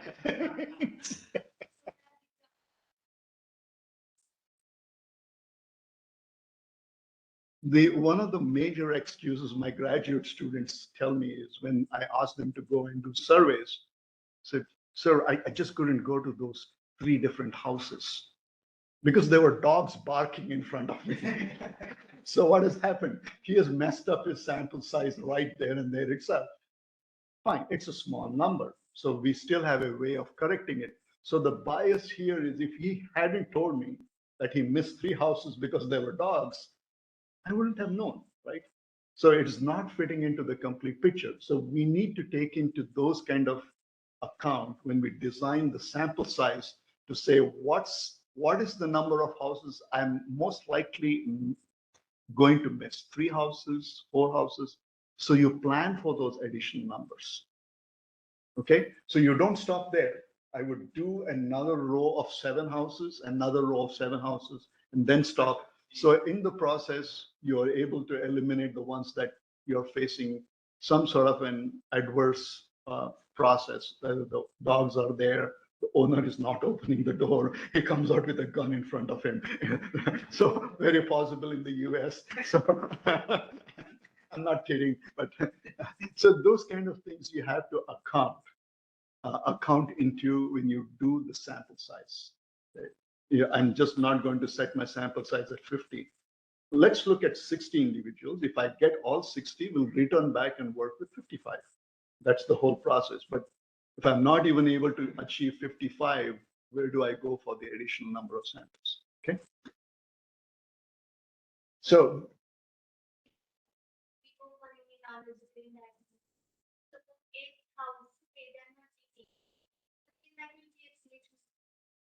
um, mhm. Maybe this kind of study may not apply at that point in time. So initially, what we do is when we have what we call as zeros and ones. 0 means they are vegetarians, 1 means they are non-vegetarians. The first way is to classify the populations on zeros and ones and say, yes, I know a definite population that are vegetarians and those that are not, and then randomly sample from each of those 2 populations to ask specific questions. So that would be the approach. So you have to do your homework in order to pre-understand. But this type of sampling is used by the marketing industry or people who are collecting very critical health data. In a recent event of an outbreak of Zika virus took place in this community. And everybody is at some point exposed or affected with it. So they go from house to house collecting those kinds of data. But if you're really trying to look at very specific type of food habits, you need to do a little bit additional homework to categorize the data sets. Okay, let's go on to the next one. Cluster sampling. The process of randomly selecting intact groups, not individuals, with defined population that share similar characteristics. Okay? Clusters are locations within which an intact group of members of the population can be formed. For example, neighborhoods with the same income and same race, almost similar race, school districts of the same size, schools with high and low levels of graduation, classrooms with and without clusters. So those can become clusters and you compare those 2 clusters as to how they function. So here, one of the things that I typically tell people here is the best way to cluster is okay, before I even go and say that, the zip code where you live tells me more about you than yourself. Okay, say you're living in Malabar Hill, you have a zip code, and I can tell you your median income, the number of size of the family, the number of times they travel outside the country, what kind of vehicles they are likely to use, where do they spend their excess money, how many pets, how many dogs do they have.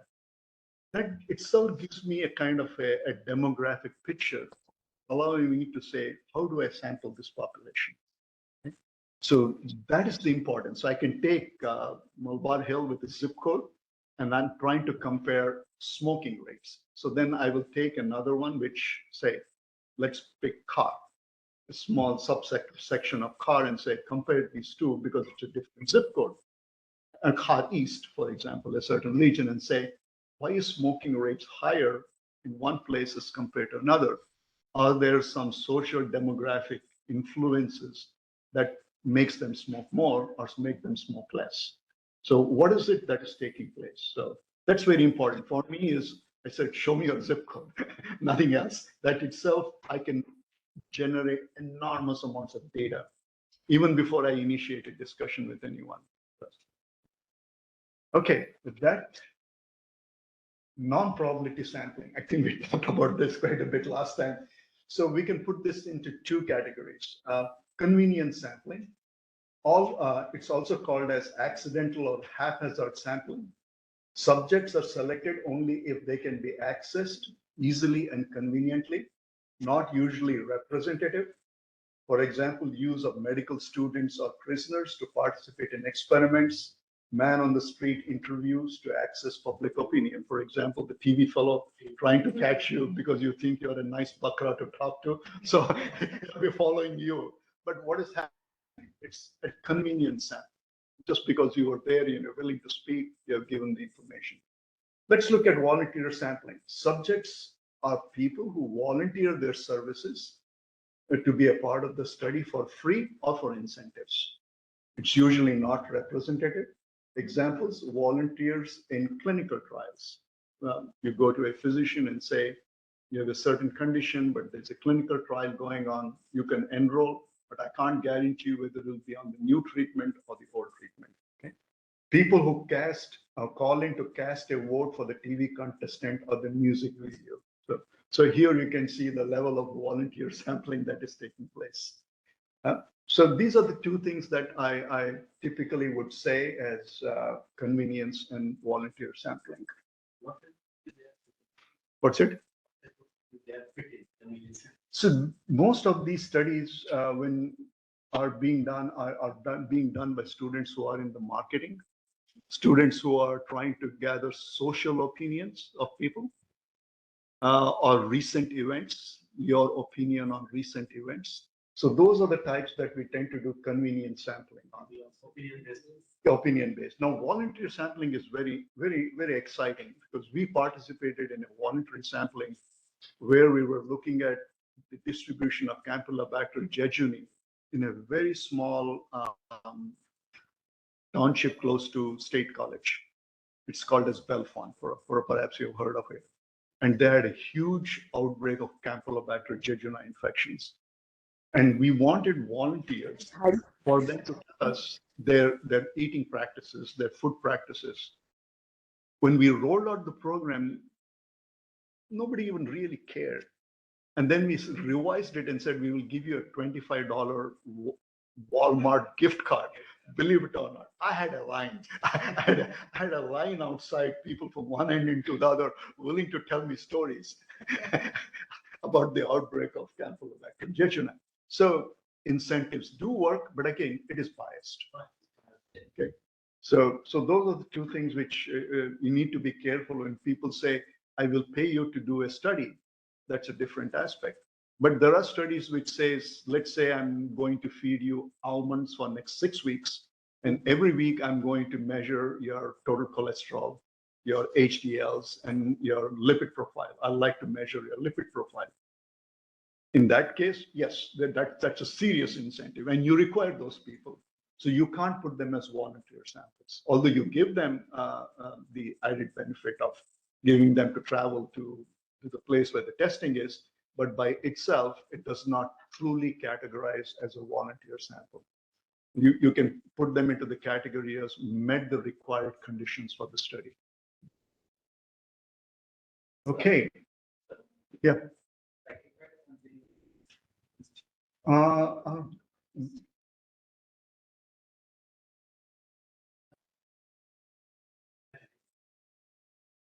I didn't, oh, maybe I dropped the slide. I'll bring it up next. Is it there? I may have just forgotten to put the slide here in the list. Okay, I think I missed the slide somewhere. Okay, I'll get it for you. I'll get it for you. Okay. Another thing, we usually talk about multi-stage sampling. Mhm. Yes, combination of all these stages. So multi-stage is in relation to what? Is it the same? Is it the same individual, or is it the same location? I have to sample a district where I cannot go to all tehsils and all villages. Mhm. Then initially, I will select some blocks randomly. Then I will select some villages, and then animals in the village randomly. All studies I want to be random. So going back to the process of how do we do stratified sampling? Stratified sampling is taking a population, studying its characteristics, and then doing what we call as an correlation study or an ecological study to understand, if I can put it the best way, we'll be talking about it, is when we will be talking about it is if this is the population, and then we put the population into different stratas. For example, this can be male, female, and children. We put them in 3 categories, and we are looking at the outcomes of injuries. And we are going to compare this to occupations. So this is how we do stratified sampling within a given population. But our criteria is to see, does occupation have an influence on the strata of age as it relates to outcomes of injury? So number of animals reared by a farmer Right. can be a strata. Yes, it can be a strata. Generally, when we call a strata is they must have some unique defining characteristics that they share. For example, they may be of the same breed. They may be of the same lactation age, second lactation age, or they may be hens that are close to molting, right, on one end. So it depends on what strata you create. There has to be a definition to create the strata. For it becomes very simple. Male, female is strata is very easy. But when you start putting strata as male, female, and then imposing within the male different age groups, you are creating substrata within the strata. So the data analytics will totally change over a period of time. Can it be some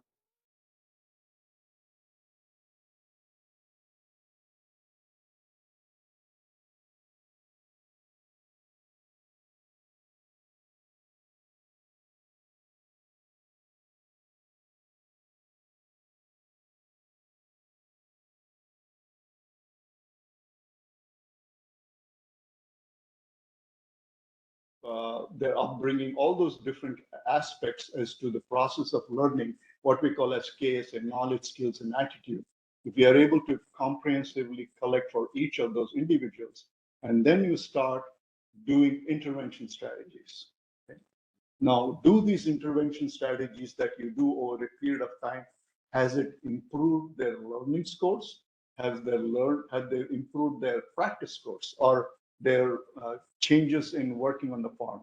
So those are some of the things that you can do, but you require a really defined knowledge, skills, knowledge, and attitude of those people within that given area.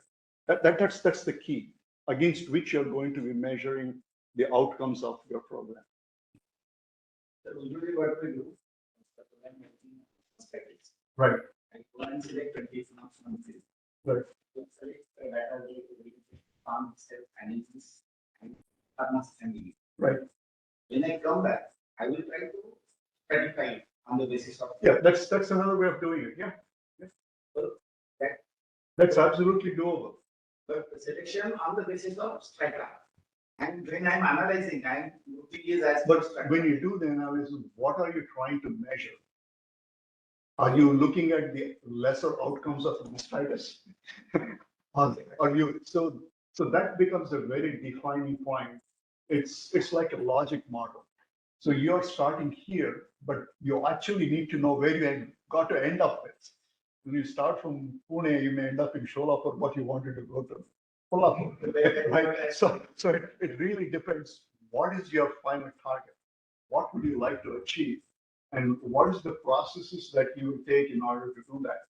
That's a great way. You go to each of these farms, collect all of the data you need, but your ultimate goal is to see, do their knowledge and skills have an influence on the number of cases of mastitis that is observed on the farm? What I was trying to do is that does its graduation or it is studying under things. Right. The knowledge of level of knowledge will be different. Right. Will it affect on his Sure. management or not? Sure, sure. How much trainings he has done about animal management Right. from others. So once I finish my data collection, I will sit down and try find out is there any difference in level of disease and his education or the trainings he has done. Perfect. I mean, that's the way to go. So you're measuring the knowledge and skills versus the outcomes of a disease on a farm, right? But I have not selected them on the basis of this. No, you're not selected them.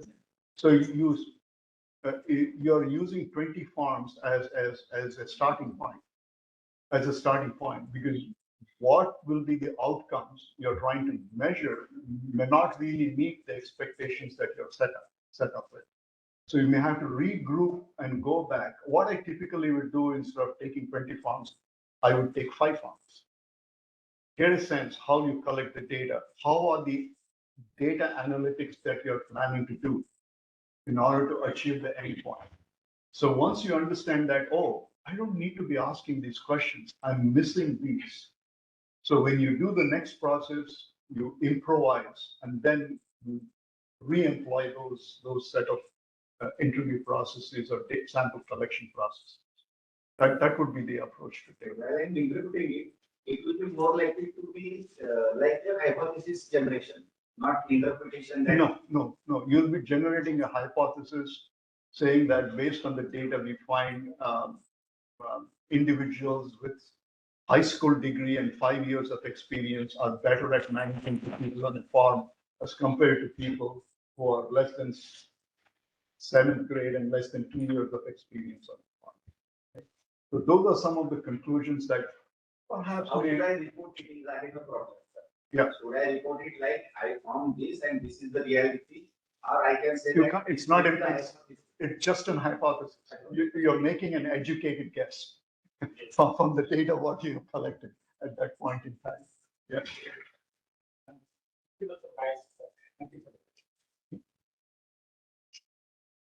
Okay, so let's start off with study designs. Our 5-minute break. 5 minutes. 5 minutes.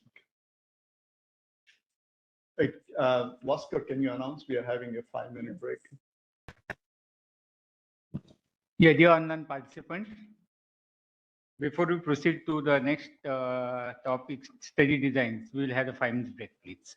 Thank you. You can join within 5 minutes.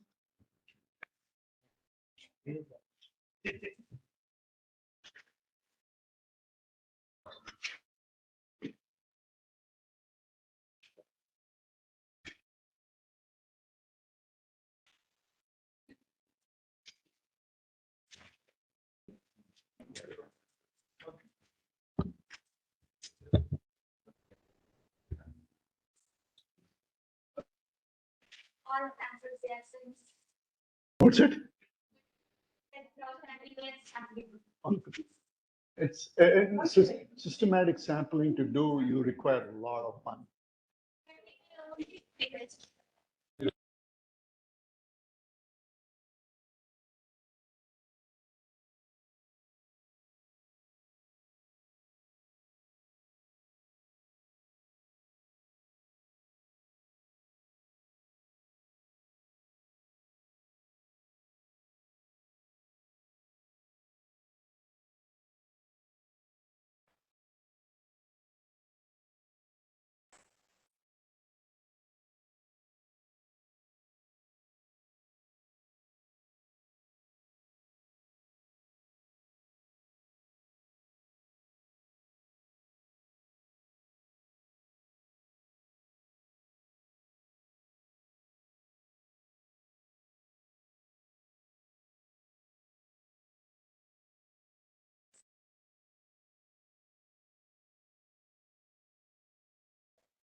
design one.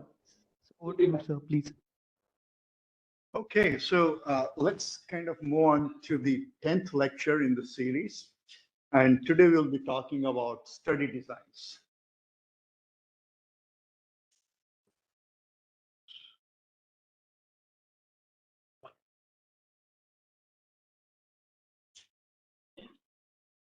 Okay, so when we look at study designs, generally we'd like to place the study designs into two broad groups. The first group, we call them as descriptive epidemiologic studies.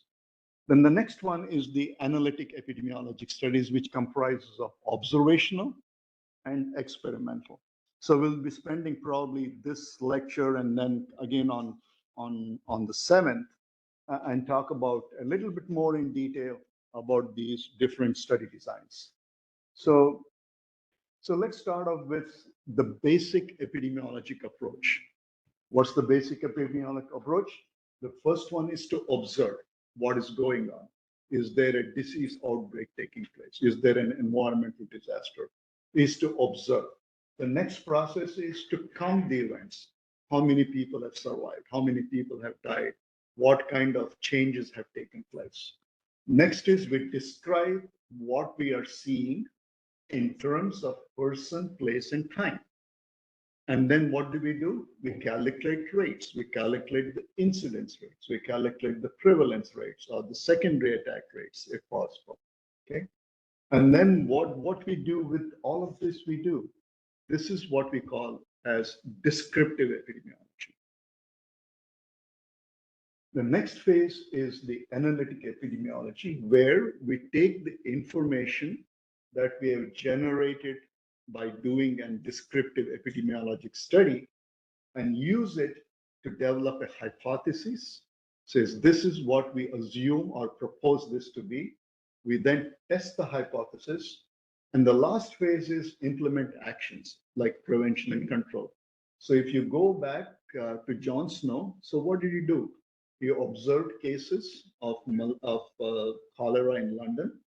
He went and then counted the number of cases that were present to him. He then described those cases based on person, place, and time. He was able to calculate the rates, mortality rates, and then he compared the rates between the two places that received water from two different sources. That's what we call as he did the descriptive epidemiology. And he came up with the hypothesis, it is the water that is the source of the problem. So that was his hypothesis. In order to test his hypothesis, what did he do? He took away the handle on the watering pump. And that related into implementing the action and control. So in very simplistic terms, when we look at epidemiology, it comprises of descriptive epidemiology and analytic epidemiology. So I keep 6 honest men serving. They taught me all I know. Their names are what, why, and when, and how, and where, and how. Who is Rudyard Kipling?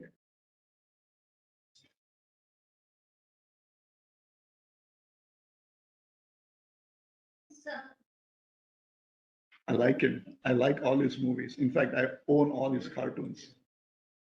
Jungle Book. He's the author of Jungle Book. And this is what he says. And for us as epidemiologists, we have to find answer to each of those questions in order to provide a response or a solution or come up with an intervention or control measure. So very important is he had already solved all of our issues to begin with, right? So when in epidemiology, when we ask the question who, what, when, where, why, and how, that is one aspect. In relation to the questions, when we talk about who, what, where, and where, when and where, we are referring to person, place, and time, and we utilize the process to generate a hypothesis. In the next phase, in terms of analytic epidemiology, it deals with the remaining question, why and how. That's a causal relationship, cause and effect. Okay? And we use that information to test our hypothesis. So in terms of epidemiologic study designs, we can put them into two groups: descriptive epidemiology, that comprises of case reports, case series, and cross-sectional or ecological studies. And the next one is the analytic form of epidemiology. Now, analytic epidemiology can be either observational in nature or it can be experimental. So these are more sophisticated and more detailed way of doing analytics, but I will give you a kind of a window to how these processes are being done. So let's start off with, we'll talk about descriptive epidemiology in this class.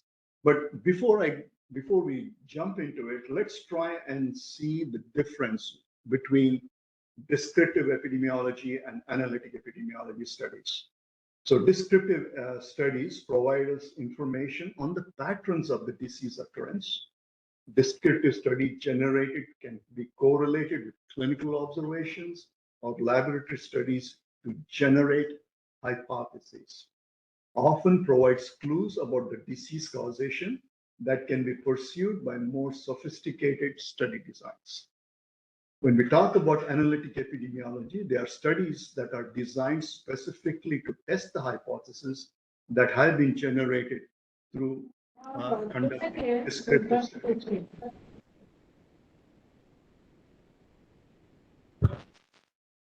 Manish Arya, can you please switch off your mic?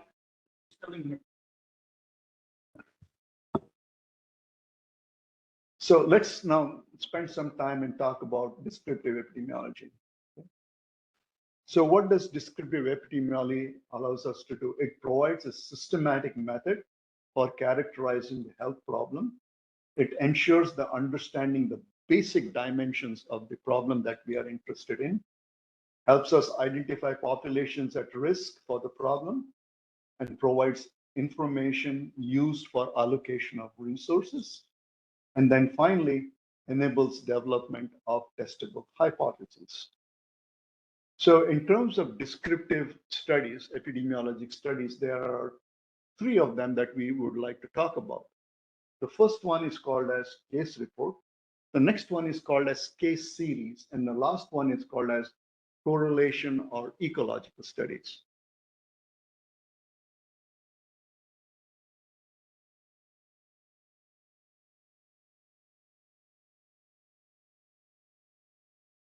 In a case report, the individual is the unit, okay, of observation. The clinical case with unusual clinical picture of exposure history may suggest an etiological association. It may suggest, so it may give you a hint, and the hint may be correct or the hint may be wrong, but at least it directs you to start a further set of investigation or looking into it in more of a depth. So here is a picture of an individual with Kaposi sarcoma. And here is an image of a child or an individual who has been exposed to Clostridium botulinum toxin E, the toxin D that we tend to see from fish. So these are two different things that typically come up and say, a physician will say, oh, why are we seeing Kaposi sarcoma in this individual? Is he immunocompromised? Whereas here, what did this person do to have flaccid paralysis of his eyelids, right? So let's come up with the very first case report, which caused a total change in how we look at infectious diseases.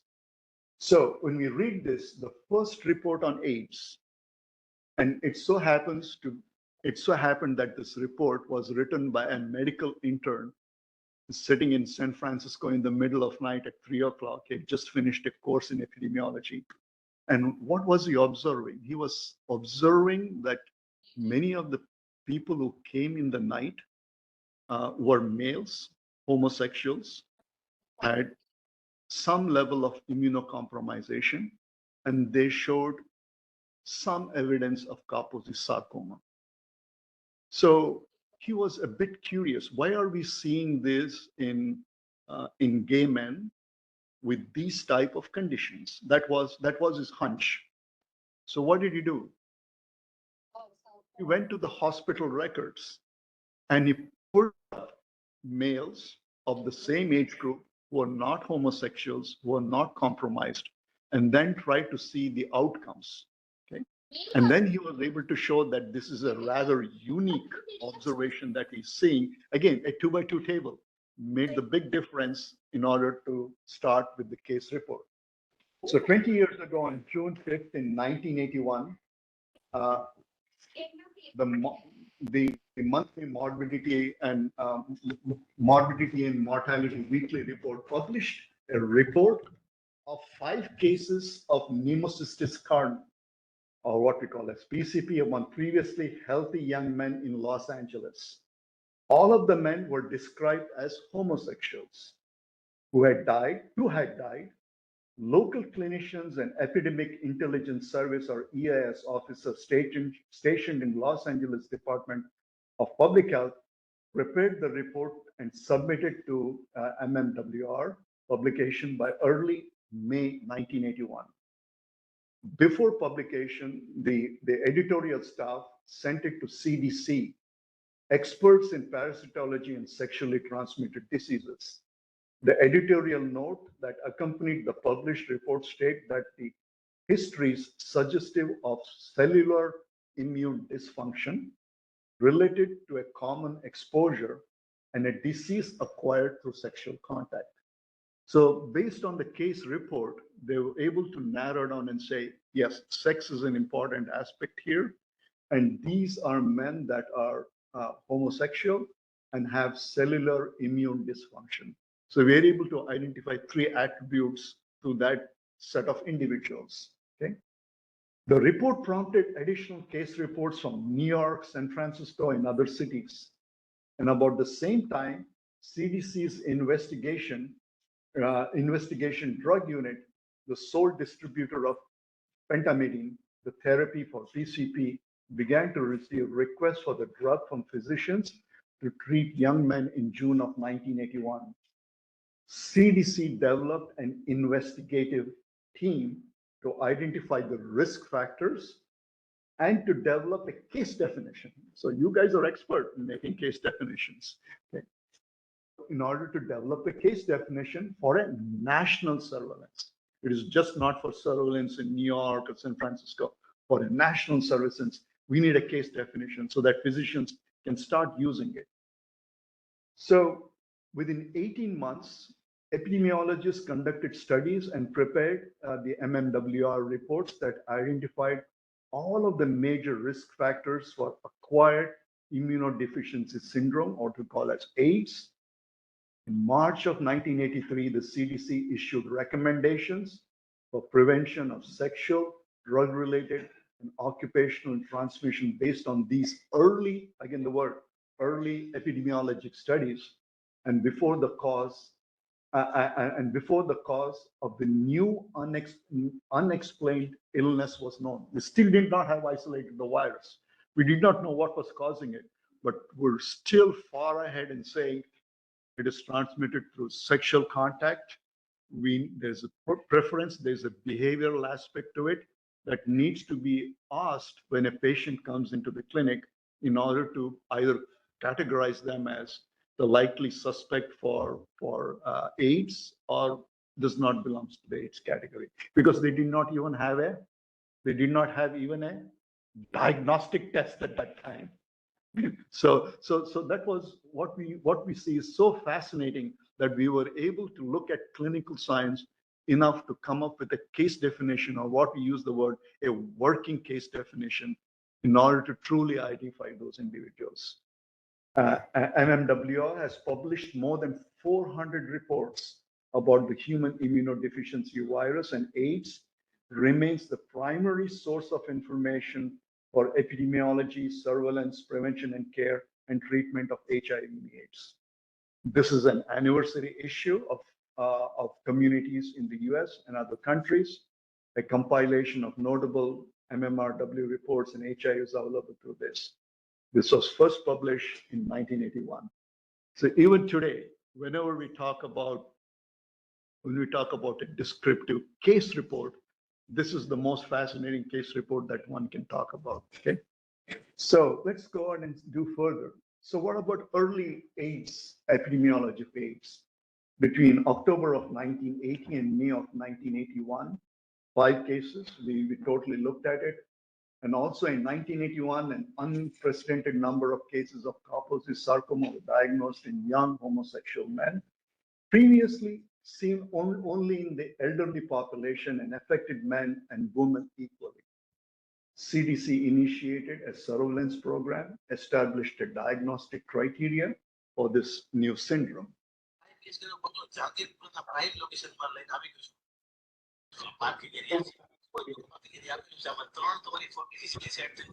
Dr. Kelvina Patel, can you please switch off your mic?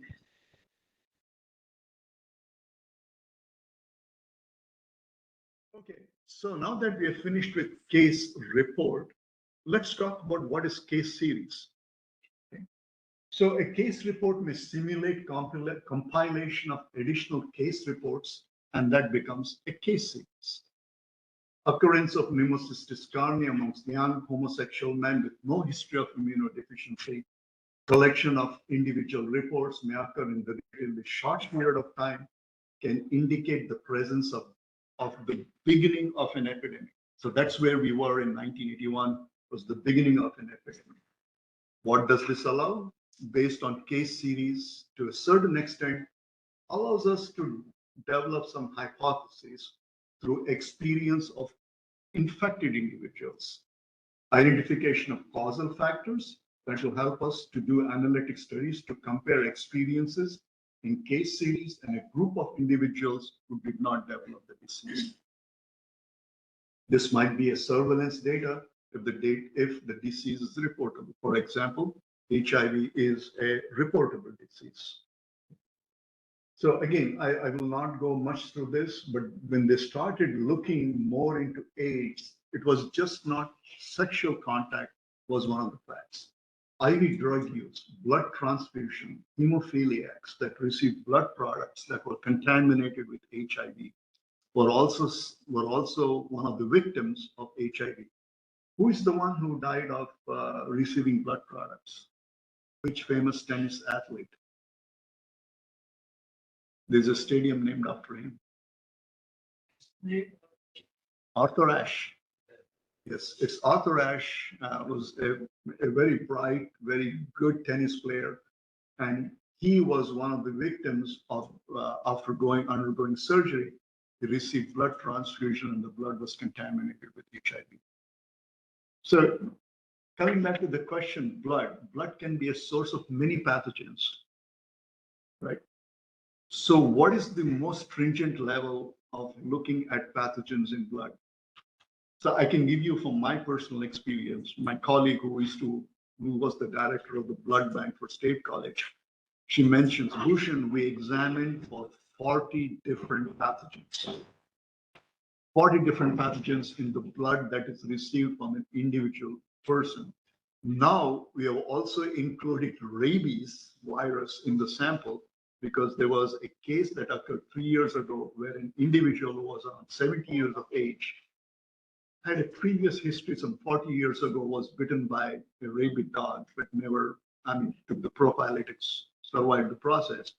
But when his cornea and his parts of his liver and his part of his lungs were transplanted, 3 of those individuals came down with rabies. So now, in order to make the level safe, they have also started screening for the rabies virus. This year. Viremia is not going to happen. It is when the virus is there, usually the rabid virus is in the fatty deposit. So when there is a change, when the person dies, there is autolysis of the fat and the release in the circulatory system. So the virus then gets spread over all other places. And it has a lot of predilection sites in and around the eye, especially the rabies virus. So it's a very interesting find. It's now official. All blood samples collected in the US are tested for it, just because of these 3 cases. And it's the case report has been published in New England Journal of Medicine. You can go look at it. Yeah. What about others? So which journal you just said? New England Journal of Medicine. Yeah, NEJM. Okay, so what are some of the advantages and disadvantages of case report and case series? The advantage is the formulation of research hypothesis suggestive of risk factors. It helps us to identify or come closer to identifying the risk factors. It is an important step in recognizing new disease risk factors, never seen before, but what are some of the risk factors associated with it? Disadvantages, case report is based on the experience of one single individual. It's like taking this and saying the rest of the world is infected.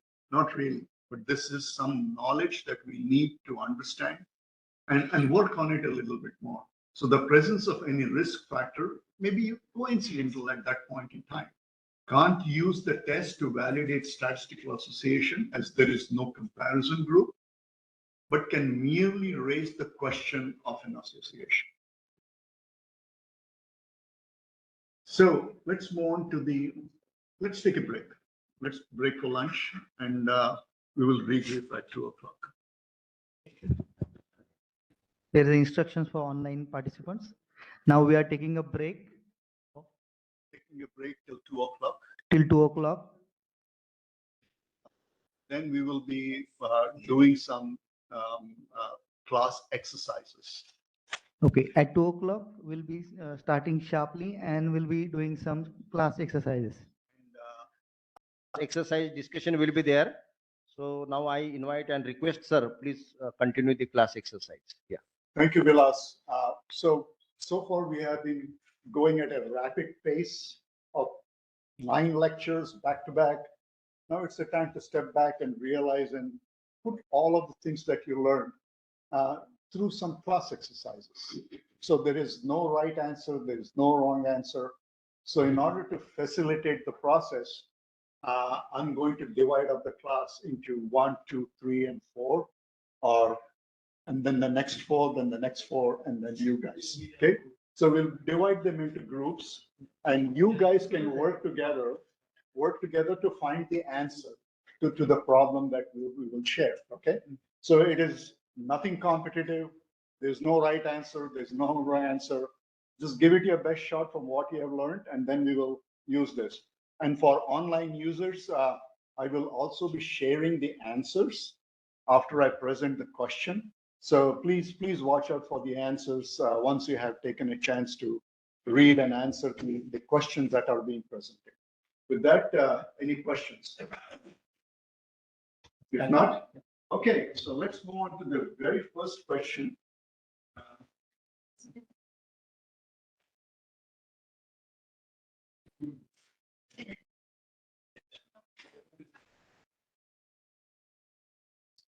So the first question is, below here are the key terms taken from the definition of epidemiology, followed by a list of activities that an epidemiologist might perform.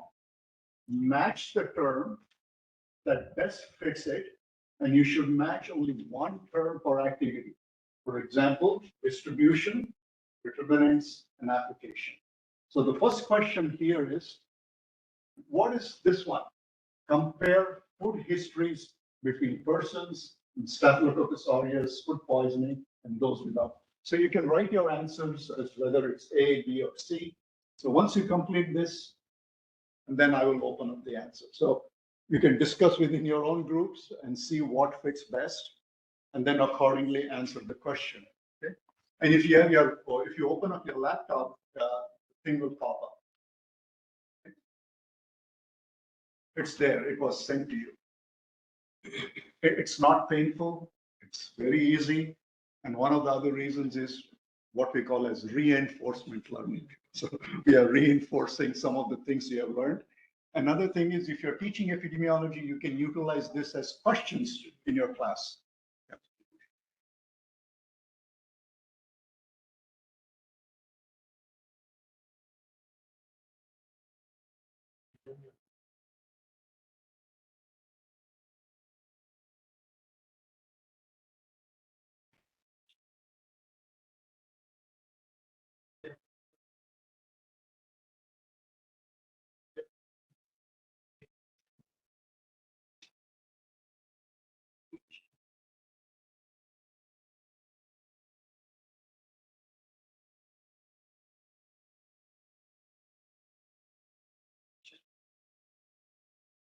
What would you write here? Is it B? Is it A? Is it C? What do you think it is? Silence is too long.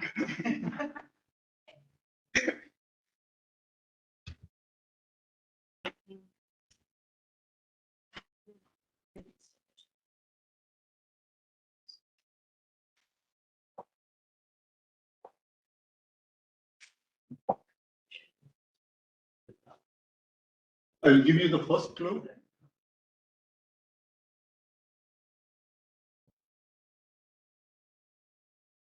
So does that set you up with how the process takes place? Why is it B? Why is it determinants?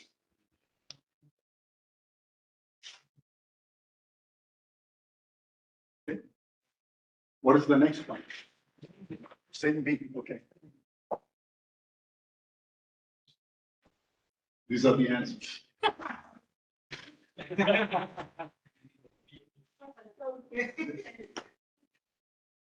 So why is this C?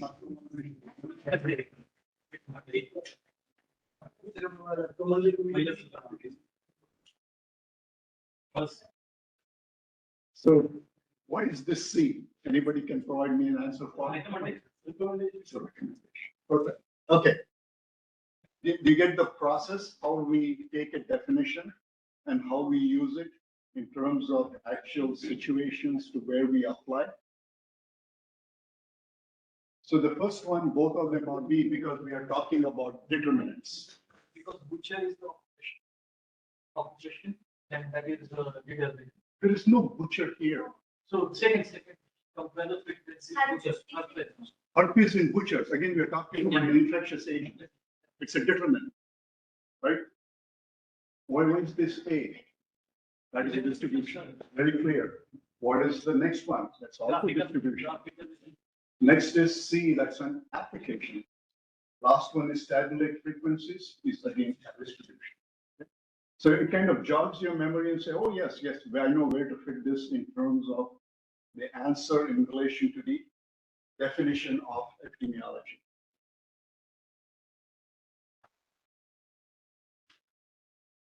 I need to move to the next slide. Yes, sir. Cursor, we need to delete the cursor, no? Which one? The annotated arrow. This one here? Yeah, yes. Yeah. Again, move that. Move the cursor from there. From there. Right? Move the cursor. Okay. So now let's go on to the next part. So in this question, yeah. You got the answers? Oh, probably the thing moved too fast. You blame it on him. Okay, so the place where we look at it is, whoops. Why is somebody moving my cursor? Fly. Fly sitting on it.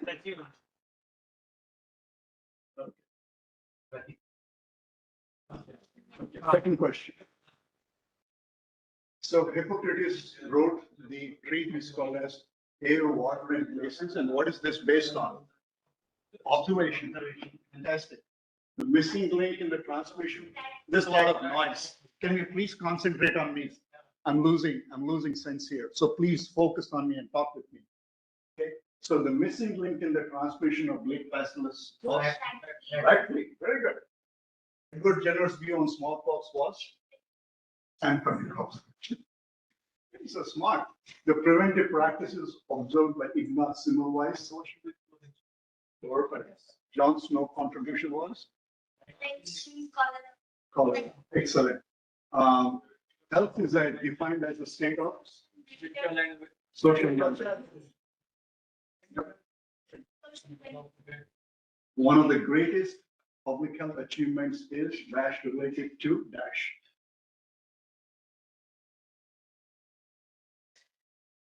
You guys missed it. It was vaccination in childhood diseases. Perfect. Very good. What are the three types of disease prevention measures?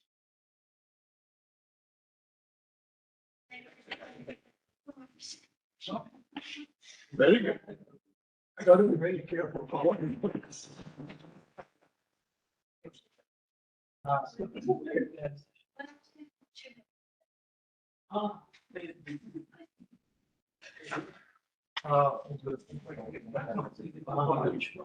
So this we didn't talk about, but we talked about Robert Koch. Yes.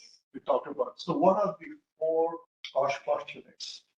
Because this is important in order to study the natural history of disease. So what are the Koch postulates? Anyone? What, where, when? Infectious agent must be present for that disease. Yes. Pathogen be inoculated to other. It should be isolated. It should be isolated in pure culture, re-inoculated in another animal, show the clinical signs, and re-isolate the organism. Okay, great. I think you guys have nailed it. Now, what we have here is the Koch postulates in the 21st century.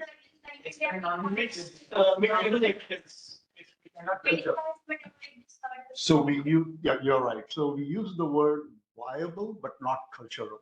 Okay? So those are some of the things that we need to bring into the process.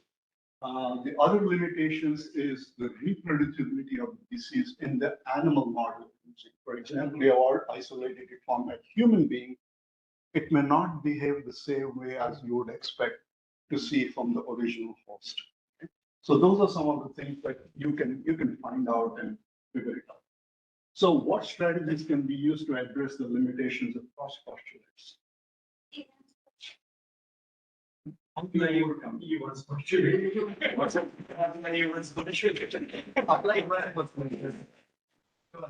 Who's even? Another is followed by events. I'm not following. Events 1975 year. like for events postulates are there for epidemiology studies. Oh, great. I learned something today. So the strategies that we would apply, again, I'm referring it to infectious diseases, application of species-specific PCR, if you're suspecting, or what else? Who did genomics in my lab? There's nobody here. Everybody has left. So we could do a metagenome analysis, okay? And where we can identify the unknown in a given sample, irrespective of the known. But if you know the target, you can have specific PCR-based assays to identify it. That should be good enough. Okay. Okay. So with this, these are the answers. Isolate the pathogen from the sick animal or the creature. Grow the pathogen in a laboratory. Inoculating the healthy creature animal. Re-isolate the same pathogen from sick animals. Of course, this is where microbiology really started. Second is epidemiologists are interested to study one, disease causation and anti-epidemic measures, disease frequency and geographic distribution, cause of interrelationship between diseases. What would you call that? Really? Okay, I agree with you. So, super. Let's move on to the next one.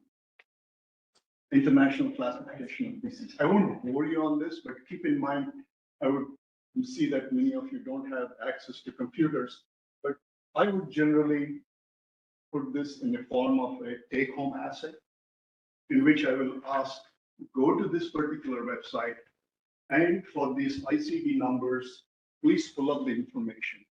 So this is the information, for example, IC81, which has been codified, which says the name of the disease is acute poliomyelitis. What is the etiology? Human poliovirus. What is the transmission? Oral fecal route or direct contact with sewage or human. Clinical signs, headache, vomiting, lumbar pain, and confirmation is by PCR or through lumbar puncture or using lumbar puncture, and then doing immunofluorescence and an RT-PCR assay. Okay. So I have these DCV, but I will oversee this. In the event you're doing a master's degree epidemiology program, We not only asked this, but we add another layer of analysis to the whole process. Here are the answers for it. Now, this is the one. You developed a case definition. So this is what we have is using a case definition, assign the proper classification to each of the persons that are listed here, included in the line listing below, with the highest classification possible. All residents were from Des Moines, Iowa. We are specifying the place with symptoms of onset in November. And we would like to classify these individuals, whether they are disease, whether it's possible, it's probable that they may have, is it possible, suspect, or the individual is not a case. Okay. Now, in order to determine what are our clinical criteria, in order to assign the individual, is myalgia, means generalized body pain, fever, facial edema, eosinophils greater than 500 per square meter millimeter per square millimeter. Now, when we look at a confirmed case, it should have all of those 4 characteristics. Whereas if it is a probable case, it should have 3 of the 4 clinical symptoms. While it's a possible case, acute onset of 2, and then when it's a suspect, no clinical signs, but there is an eosinophilic count that is greater than 500. And the last one is failure to fulfill the desire for a confirmed case. Okay? And the next thing we put in here is looking at the laboratory confirmation. Was antibodies for trichomonas virus or by PCR identified? Yes, we call it ELISA PCR test positive.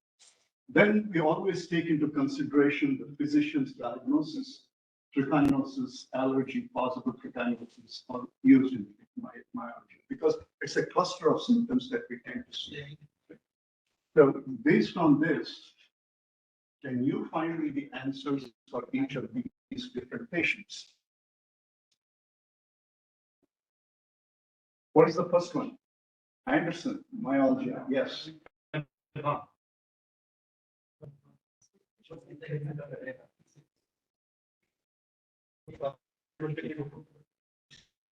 Confirmed? Everybody on the same page? So here, minus 2 are in. There's laboratory information. So it's confirmed. Okay, good. What about the next one?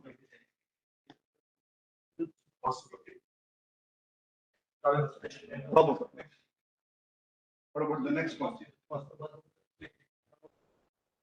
It's also a probable. The next 3 are all probable. What about the 5th one? Ehrlich. Ehrlich is a suspect. Right. Then when we go to the next category, the next person, it is confirmed. Yes.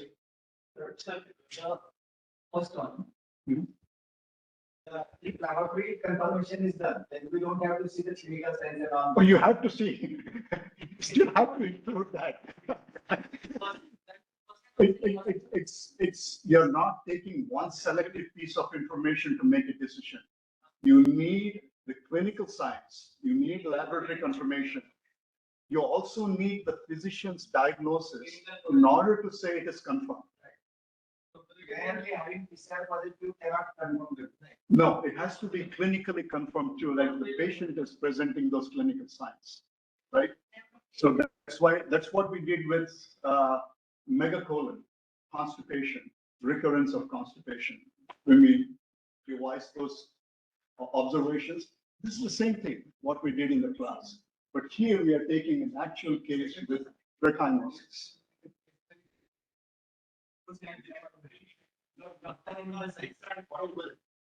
Okay. So here are the answers.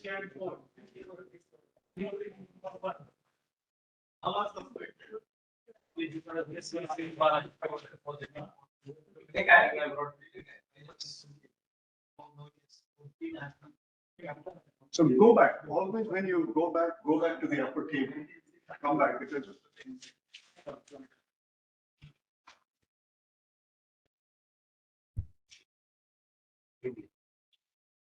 Okay.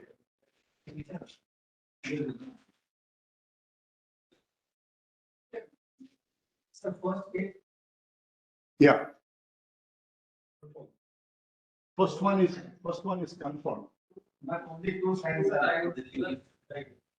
Yeah, it can have any of the two signs or any of the three signs, for example, yes, yes, and no. But the physician's diagnosis is diagnosis and the laboratory confirmation is positive.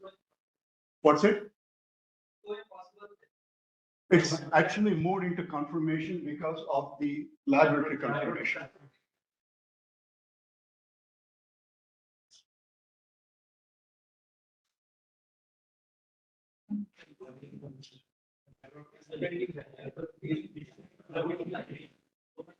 What science has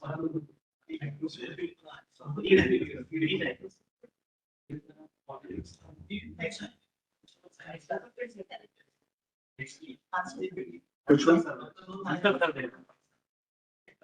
all answers. Question and answers. Okay. Where's this fly coming? Slide there. Slide there. Oh man, why are you creating this? It's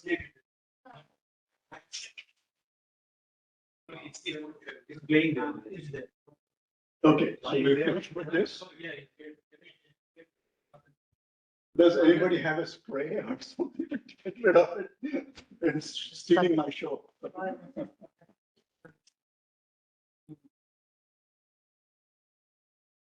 Okay, It was negative.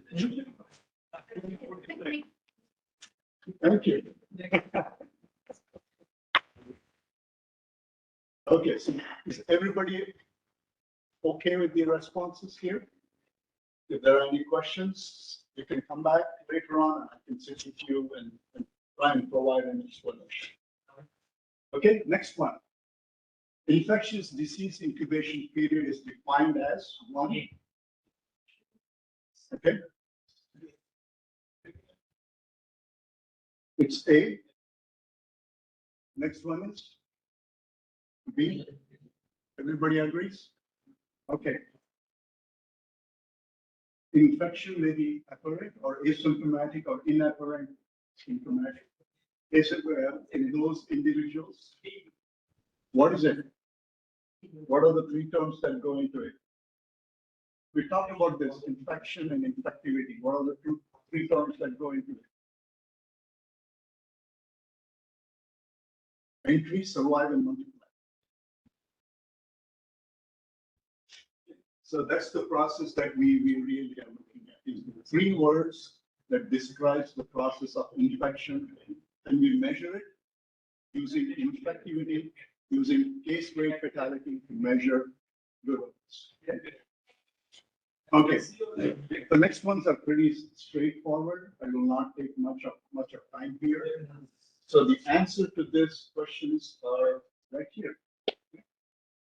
So a secondary rat rate measures new cases, disease, amongst known contacts, whereas virulence is the ability to cause severe illness, which is measured by case fatality rate, and is the proportion of the severe number of cases that were infected. Factors that influence the distribution of the disease are called determinants, agent, host, and influence.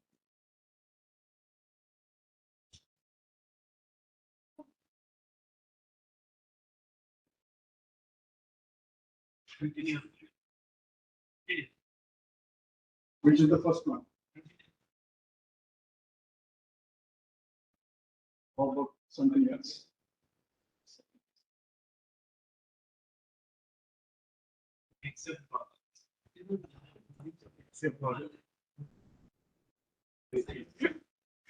Got you. So it's nominal. Very good. So the next one is, what is the following variables that are qualitative? Sex. Very good. It's wonderful. What about in a study of an outbreak of an infectious disease? Plotting an epidemic curve is useful because it helps to determine the type of outbreak, whether it's herd immunity has occurred, determine the median incubation period. The answer is either A and B, A and C, or A, B, and C.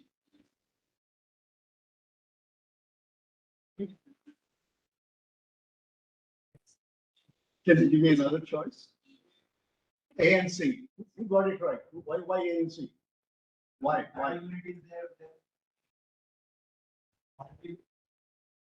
So we cannot measure herd immunity.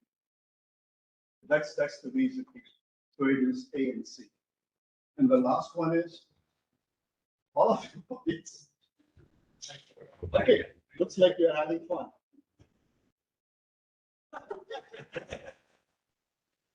So a bar graph that uses the width of the bars to represent the various classes and the height of the bars to represent the relative frequencies, known as.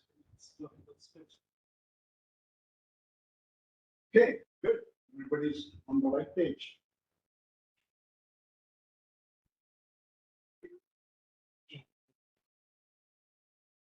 A, you said A. Anybody else got another answer? A. Okay, you're all correct. It's A. Okay. An epidemic curve gives a graphical representation of dash, dash, and dash plotted over time. This is a little tough one. I'll give it to you. The boundaries of incident cases in an hour. So one of the things that people tend to forget is when we do these are largely nothing else but class materials, but presented in a different way.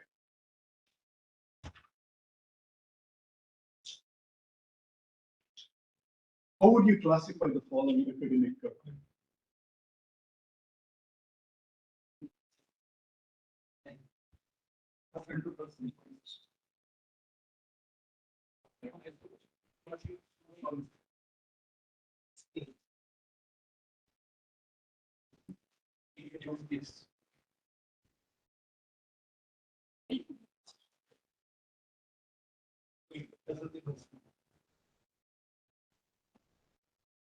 Yep, good.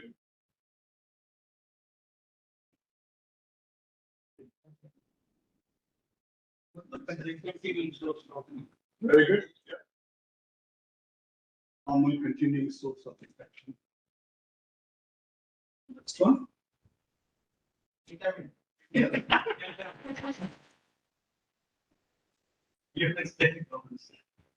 Okay. This will require some time. So take a look and do the calculations. And then I'll give you about 5 minutes for you to work this out.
Done? Has everybody solved? Usually, we give them some time.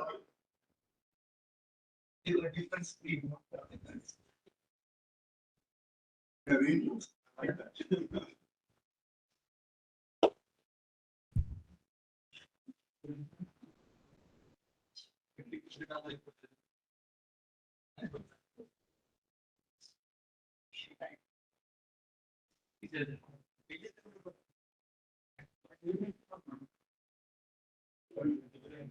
Okay, are you guys willing to see the answers or you need more time?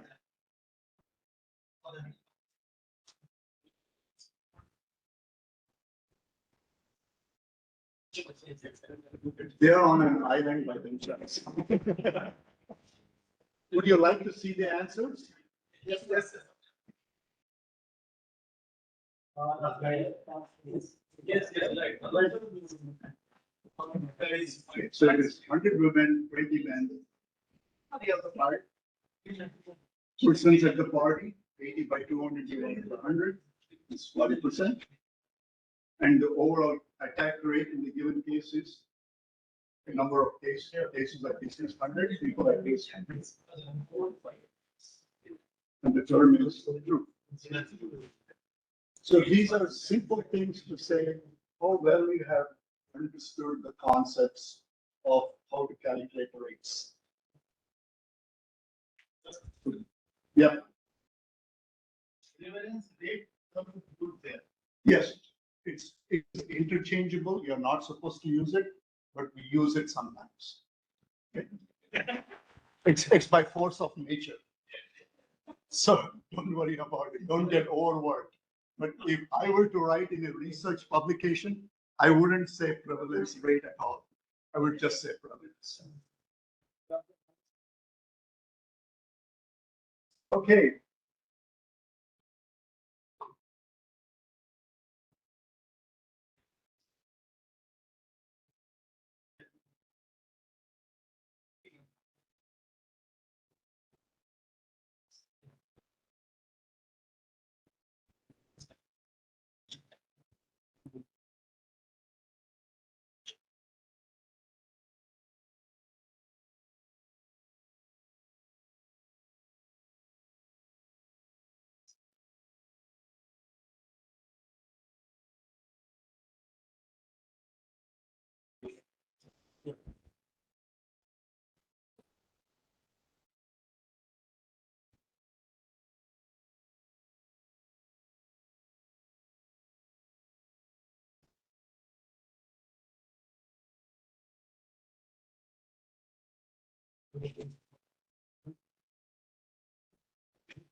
It's very well acted.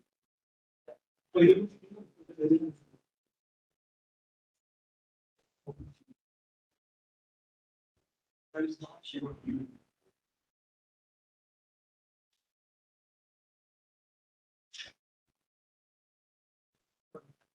It's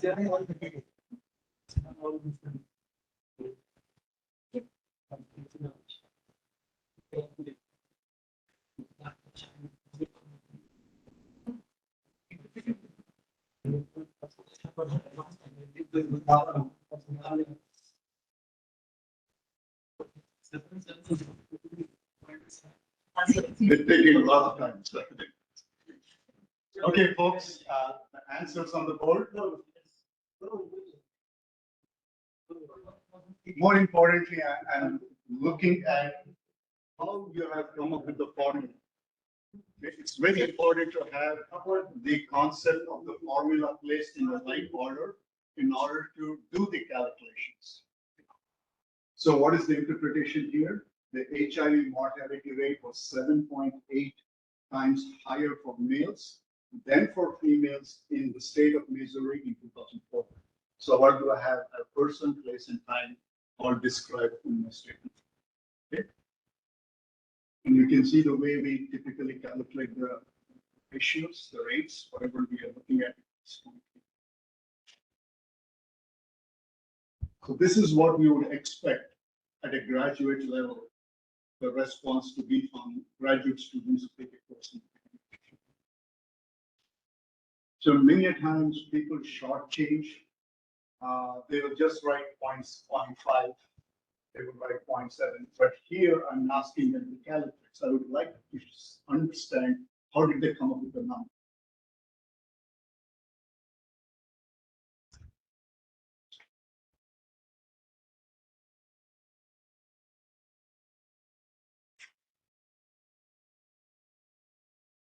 So here I'm asking you to calculate the incidence.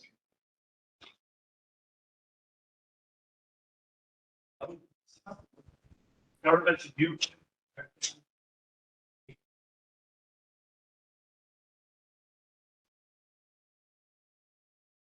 It's very straightforward.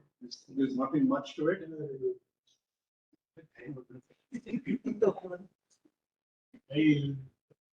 You want the flight to come back? Hold on, poking.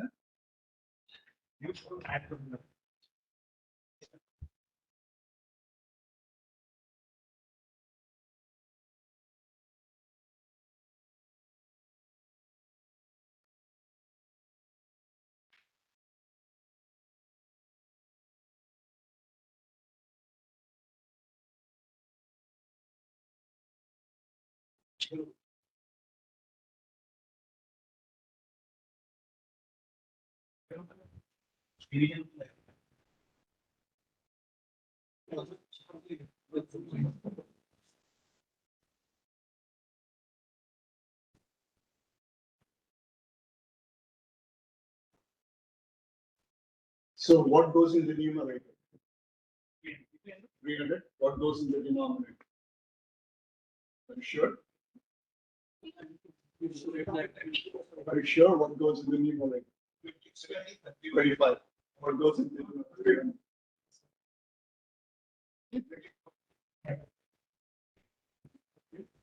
So out of 300 children who attended Camp Swampy in the first week, 8.33 or 8.3% of them experienced evidence. It's a little bit more loaded. In the month of August, 18 children attended a church daycare center and developed shigellosis. Each infected child came from a different family. The total number of persons in the family that affected 18 children was 115. One incubation period later, 27 persons in the same family, in the same household with primary cases developed shigellosis. I just would like to know what is the attack rate. Don't need to calculate, just calculate the attack rate and the secondary attack. I just would like to hear those two numbers.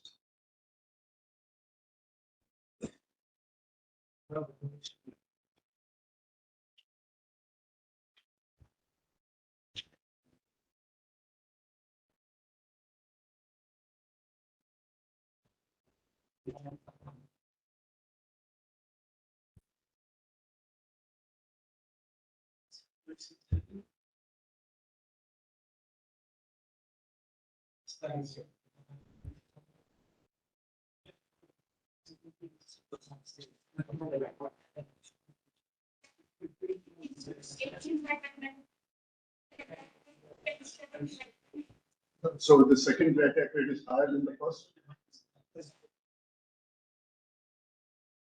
Everybody had a chance to work these numbers.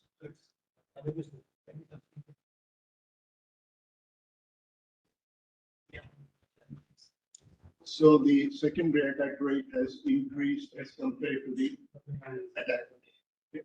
It's a slight increase, but it does show that the proximity of transmission is occurring in case of shigellosis within given family.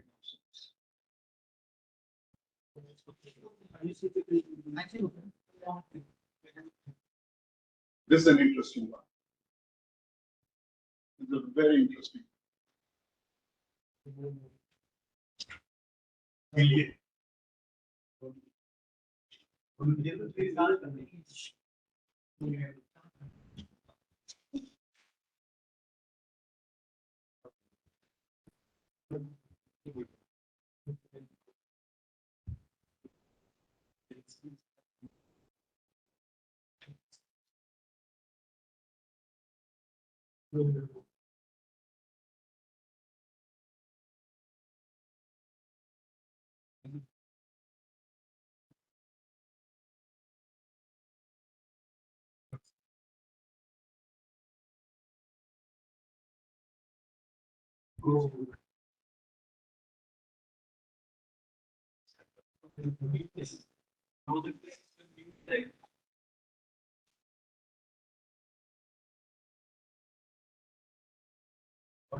There it is.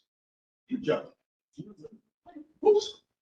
What's happening? The lights come back again.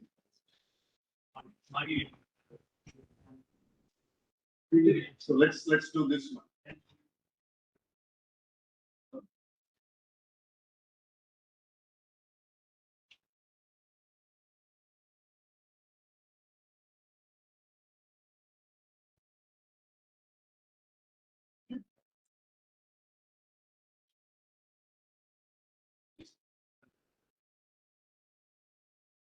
Let's look at it.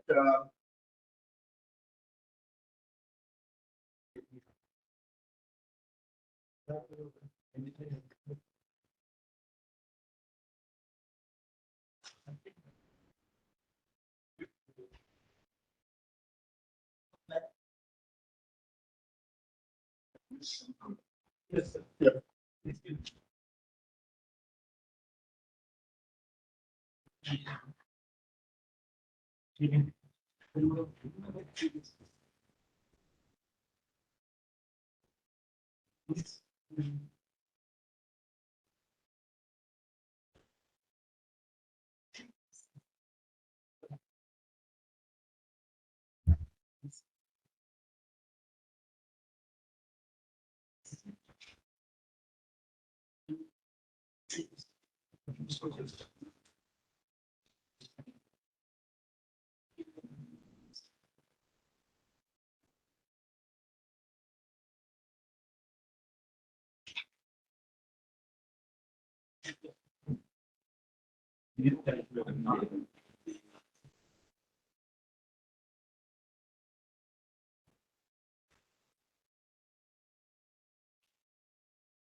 Are you following the logic in the process?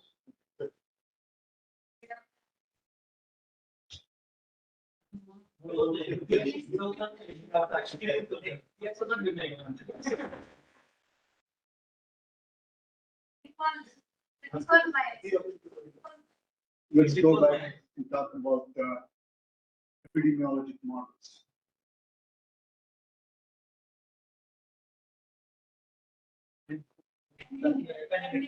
Pandemic, okay, good. Next one.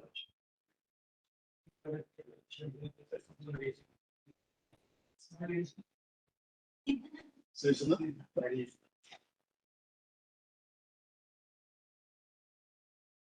Can also be none of them are listed because this could also refer to annual.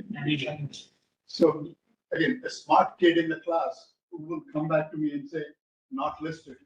And if I say, I'm not going to give you points, say, sir, what about annual variation? So, okay, so we need to be careful when we rate the students because they have a different mindset.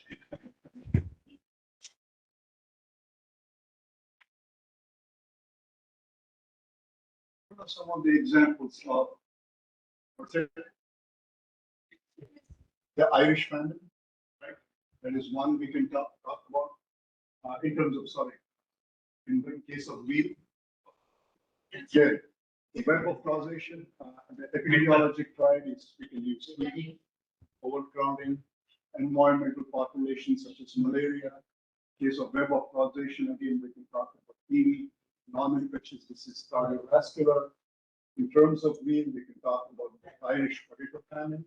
I did not touch upon lead poisoning. Lead poisoning became a big issue for us in 2012 in Flint, Michigan, when the water that supplied to the entire city of Flint was contaminated with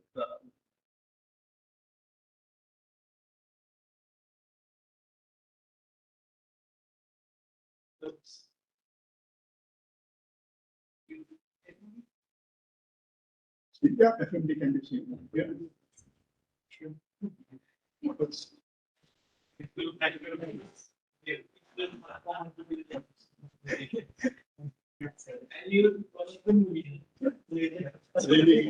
really need to get kicked out of this. When you know it is seasonal, you know it's malaria. Why don't you put dengue and sentinel fine? So you cover everything in one package. Annual variation is measles and rubella. It can be usually annual. The reason is the exhaustion of the population that is there to be infected. Okay, so everybody has been given a single sheet. Go through this sheet, and then what we will do is, once you have read through this sheet,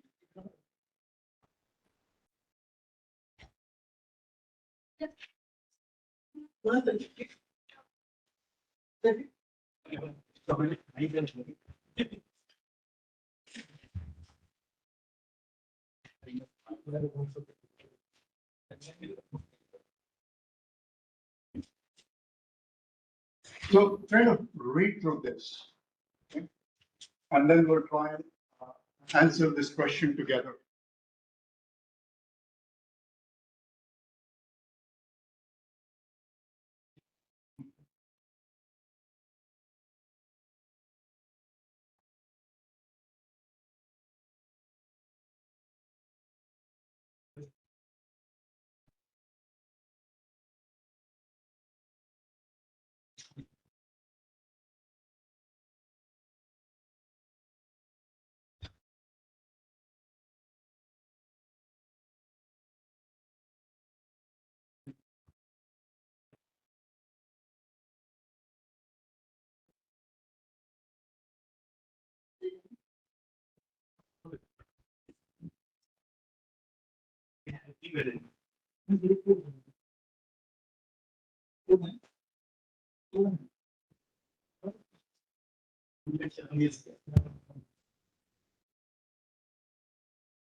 Okay, let's try and answer the questions.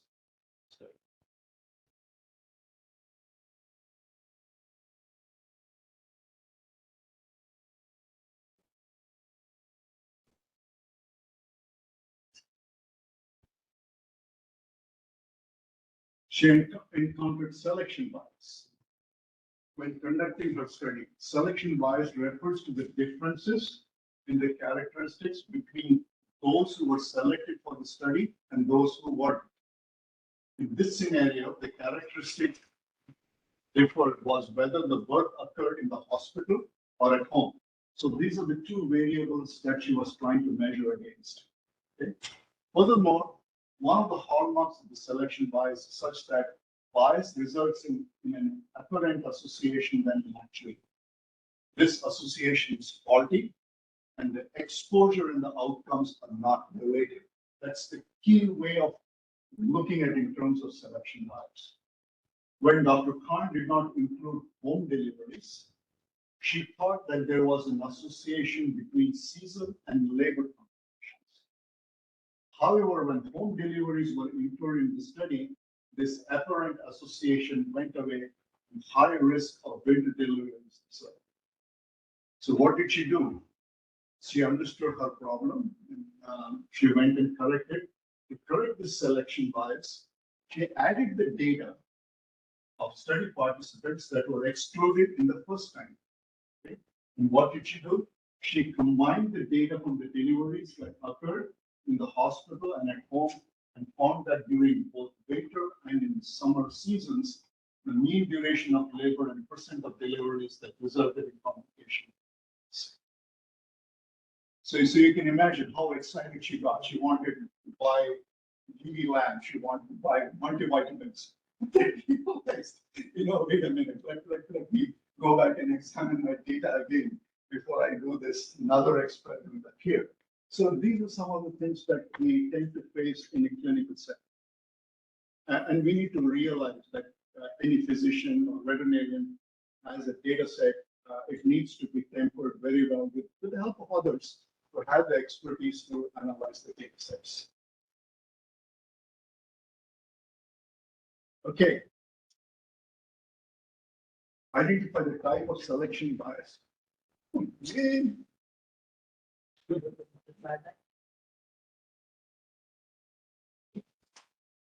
Identify the type of selection bias, sampling, attrition, time interval, or observational. So I have two different questions. See what works best for you. Three different questions.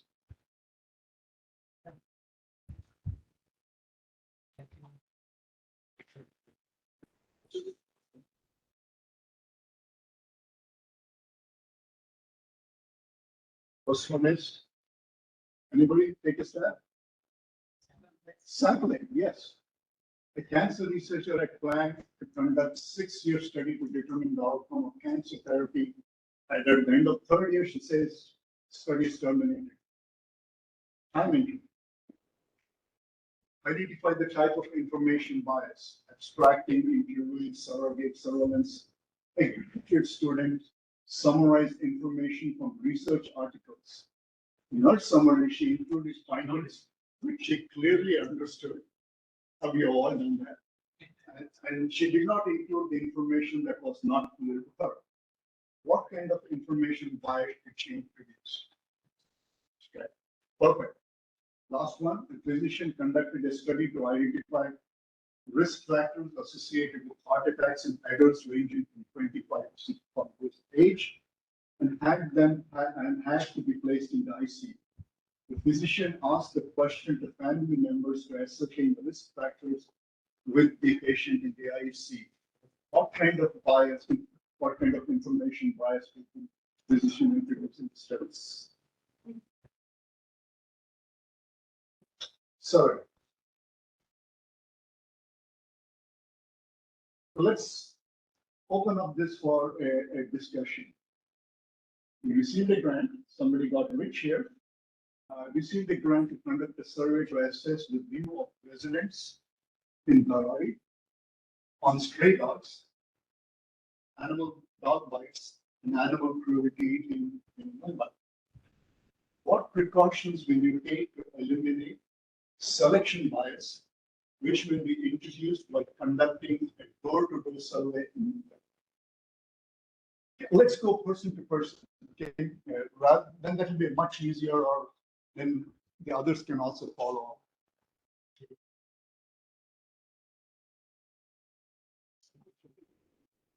You've got a lot of money. Spend it. Spend it the right way.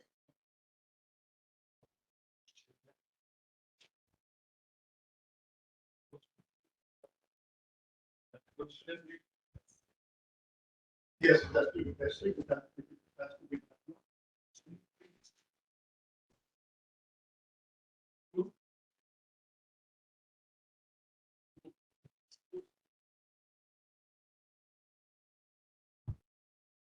Then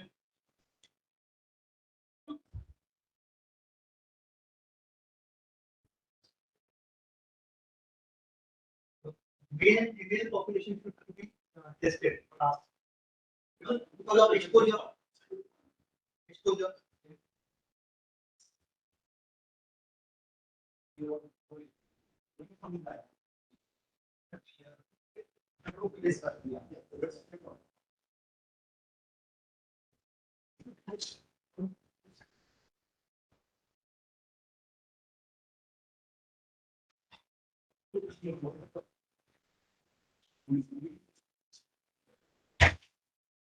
Needs to be the right English. To be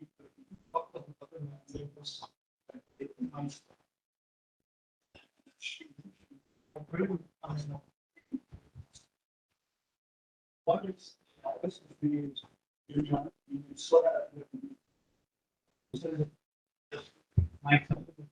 What is the microphone? Another thing would be you may go to a portion of Dharavi where the language is spoken is, I'm just throwing out a stamp. So how are you going to communicate asking questions to those group of individuals with them? So it becomes rather complicated, right?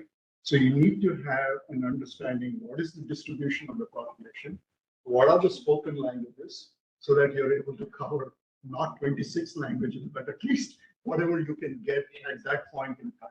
So it becomes a very important criteria. Another thing is, in these cases, the people who will be at home generally tend to be not well educated. So how you frame your questions become very important.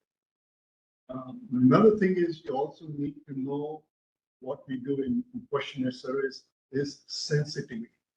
Some people are very sensitive about dogs. Some people are totally against what they are seeing. You need to be very much measured in the way you frame your questions. Okay? You don't elicit a question that if they're angry, they become more angry. Or if they're dog lovers, they become so passionate they start weeping. We don't want that. So these are some of the things. What else? What else we need? Targeted population for survey, time of survey. The time of survey. Very important, right? Because Yes. as you mentioned, the people which actually I'm intended to interview, if I go in working on problem, they are not available. Right. Is the time. Sure, that also becomes important. Generally, what we do here is, in case of such sensitive situations, we include the support of a local legislator or somebody who knows, is a headman for that given area. So in the process, the recruitment or participation of the residents becomes a little easier to participate. So those are some of the things, and that's my experience. When I went to Mali, we were looking at doing massive, putting more disease vaccinations. Some of the villages didn't even allow us to come near, but then we quickly understand I have to speak to the headman. So unless and until he approves, he gives the green signal, I cannot go and vaccinate it. So those are some intricacies that we need to address in the beginning, even before you got a questionnaire, sit with the headman, walk it through him. And he may say, no, I don't want you to ask this question, but you have to tell him that's the most important question I need to ask. So those are some of the things that once he gives his clearance, then you have the process of initiating the survey. Okay. More importantly here is, in terms of the survey, what other biases you went? The distribution of the people over the area. That's fine. So you decide if the population is 10,000 individuals, I'm assuming I'm just going up a number, then you require close to 100 people that you need to sample. So you can GIS map locations of different house numbers and hopefully visit them so that you have covered the entire area, assuming that the GIS location is representative of those houses. Yeah, recall bias will be the most important. Recall bias. Yeah, I may not recollect when the bite was. You stole my thunder. And that's absolutely important. So when you start asking a question, has anybody been bitten in your house? Okay. The mother will say no, father will say no, the kid will say, yeah, my brother got it. How do you reframe those questions? So those are some of the things that is the recall bias or intentionally relying. Another very important thing, you need to be very careful when you do such kind of interviews, which can lead to bias. It's the person who is conducting the interview, if the lady of the owner of the house is a lady, I'm not very effective tool because of the level of confidence I can build with the individual. But if it was a female person who is trained to do the surveys, the reception would be much better. So we need to also look into the gender aspects as to who interviews whom. And the worst case scenario is an interviewer over the phone is asking a lady about her use of contraceptives. I mean, that's totally not the way of doing things. We require somebody who understands the process to ask that question. So we end up with such sort of difficulties when we give a third party to do the service for us. We need to make sure that all of these issues are. Okay? So in the process, some of the questions may come as no response because there is no complete understanding between the interviewer and the interviewer. Okay? So those are also biases that can be introduced in the process. What else? What else? We are, this particular survey is not a systematic survey. It is just enough to collect the data from a given region in order to propose a bigger study. Okay? So this is a convenience study, largely a convenience study. using a questionnaire. But when we do these questionnaires, a convenience study has to be very rigorous in terms of questions you ask, because otherwise you will get multitude of answers. And then if you try to take it to the next level, you fall flat. So the first and the foremost is to have a very good instrument in hand, which as much as possible eliminates the bias. Right. We need to be really sure. For example, if you are asking stray dogs, especially in that area, are rare. So what questions are you going to ask the stray dogs? Most of the responses will be negative, will be inflammatory, will kind of bring you to a certain point in time. Is this repeated responses that we are getting? Or how do we deal with it? Another question would be is, do you feed the stray dogs? That itself will be the starting point of the questionnaire. Says, yes, I feed stray dogs. Then what do you encounter later? So the process of how you develop the questions and you present it becomes very important in order to eliminate the biases. So keep in mind, questionnaire survey is like landmines. Lessons are landmines in the questionnaire survey. You get one, you. Okay, just a thought for discussion here. Let's do one or two more and then we'll stop for the day. Let's not do canvas. We'll stop here. You think that's good for the day? Yes, Yeah? Okay, thank you.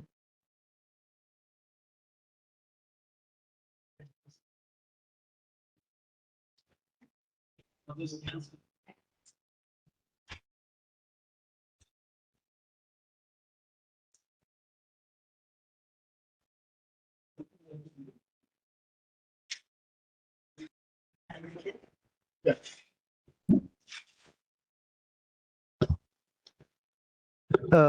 Today we are coming to the end of today's session. We will be commencing at 10 a.m. 9.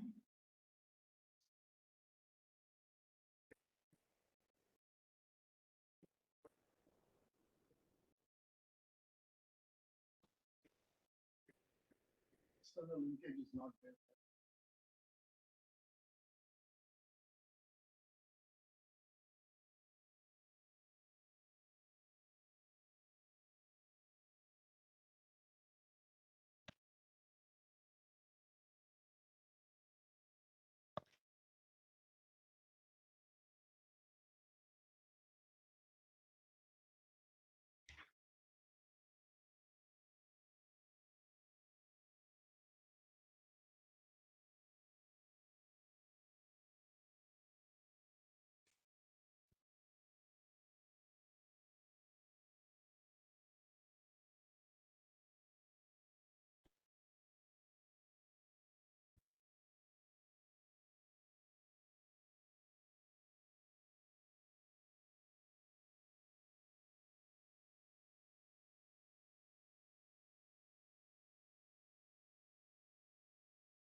Yeah.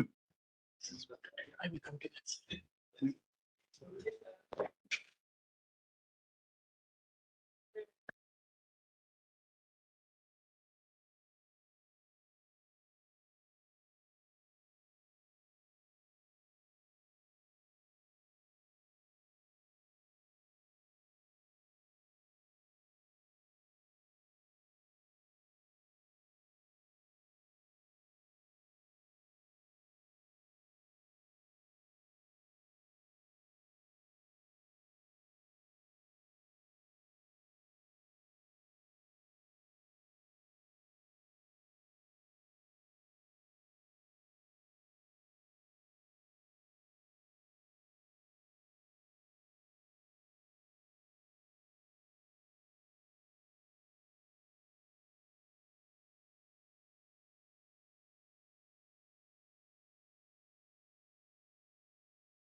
There